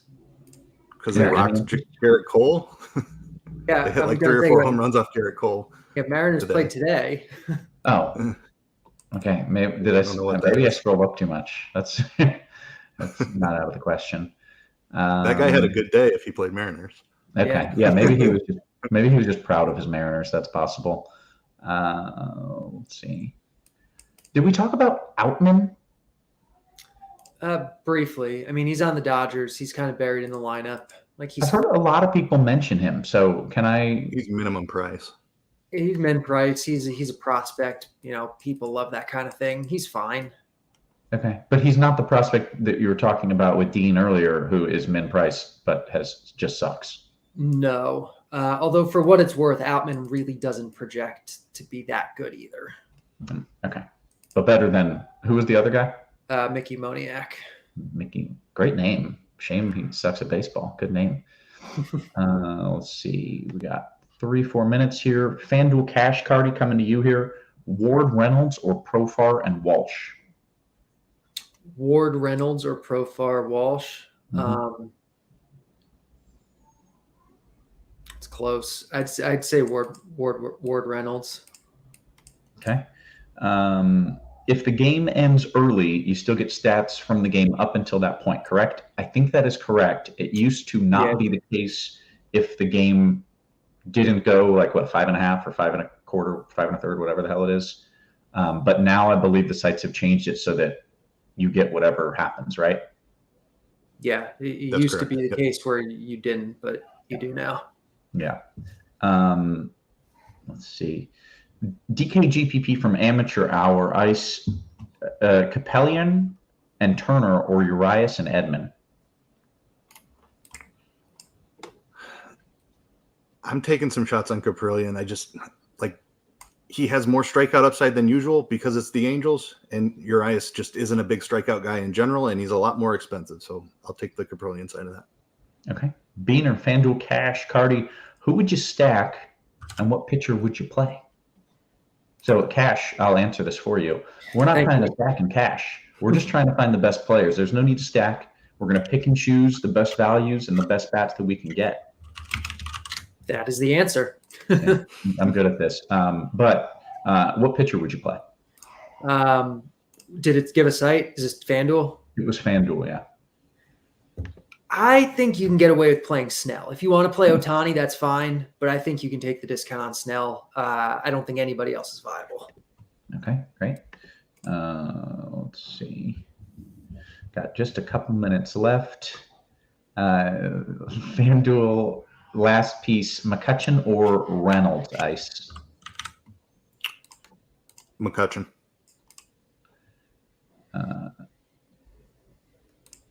Cam says, I could literally take the whole San Diego outfield and feel okay about it. Carty, you feel okay about it? Yeah, for sure. San Diego's the best team tonight. That's not a secret. People are going to play them. But yeah, they're good. Yeah. Okay, great. We've caught up on questions. We've got about a minute until lock.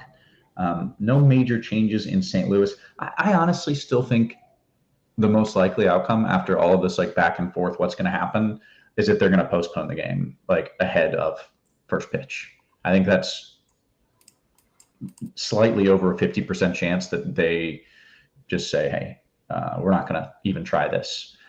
If they don't do that, then it gets interesting, and then everything that we've talked about comes into play. But I still think there's a pretty good shot that it's not going to matter.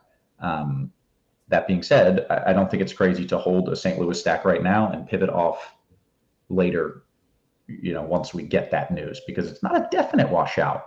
But I think that's probably what's going to happen. Ice, are you okay with that? If that happens? Yeah, I am okay with that. And I like your thinking there because these are two same division teams. They play each other a ton the rest of the season. They could very easily reschedule it for a doubleheader. Yeah, I like your thinking there. I think that's probably the most likely outcome. We'll see. I just got tagged. What does the HER say? Look at Dan Jan. That's a good last question. Dan Jan coming with high resolution forecast model questions. The HER, which is the model that I look at, is the one that has a 2 to 3 hour little chance, a little break after this lighter rain clears before the heavier storms move in. So that's the only reason that I'm not full, this is a washout, because there will be a little window, but it is a little window. So B. Scott says, not only is Roth having mic issues and Ice having internet issues, but I can see the frame holding up Carty's backdrop on camera. Tough scene, RG. Tough scene. Carty does look pretty. Yeah, it's not our best. It's not our best. But hey, we're gonna regroup. We're gonna be better for tomorrow. This was Crunch Time, sponsored by Fanduel. I didn't even get a chance to get that in earlier because we were having all kinds of mic issues. So if you're watching on YouTube, drop that like. Big thanks to our sponsor, Fanduel. Make sure that you are signing up for the Fanduel single entry series. It's just a normal tournament, only it's single entry, which you should be doing anyways, with bonus money on top of it as you start, winning a few of them. So make sure that you get in that. It is all good things. With that, we are going to get on out of here. So for Ice and for Carty and for our wonderful production team, who's got a lot of work to do in the days ahead, guys, we appreciate you. We love you, and we will catch you tomorrow. You have been crushed.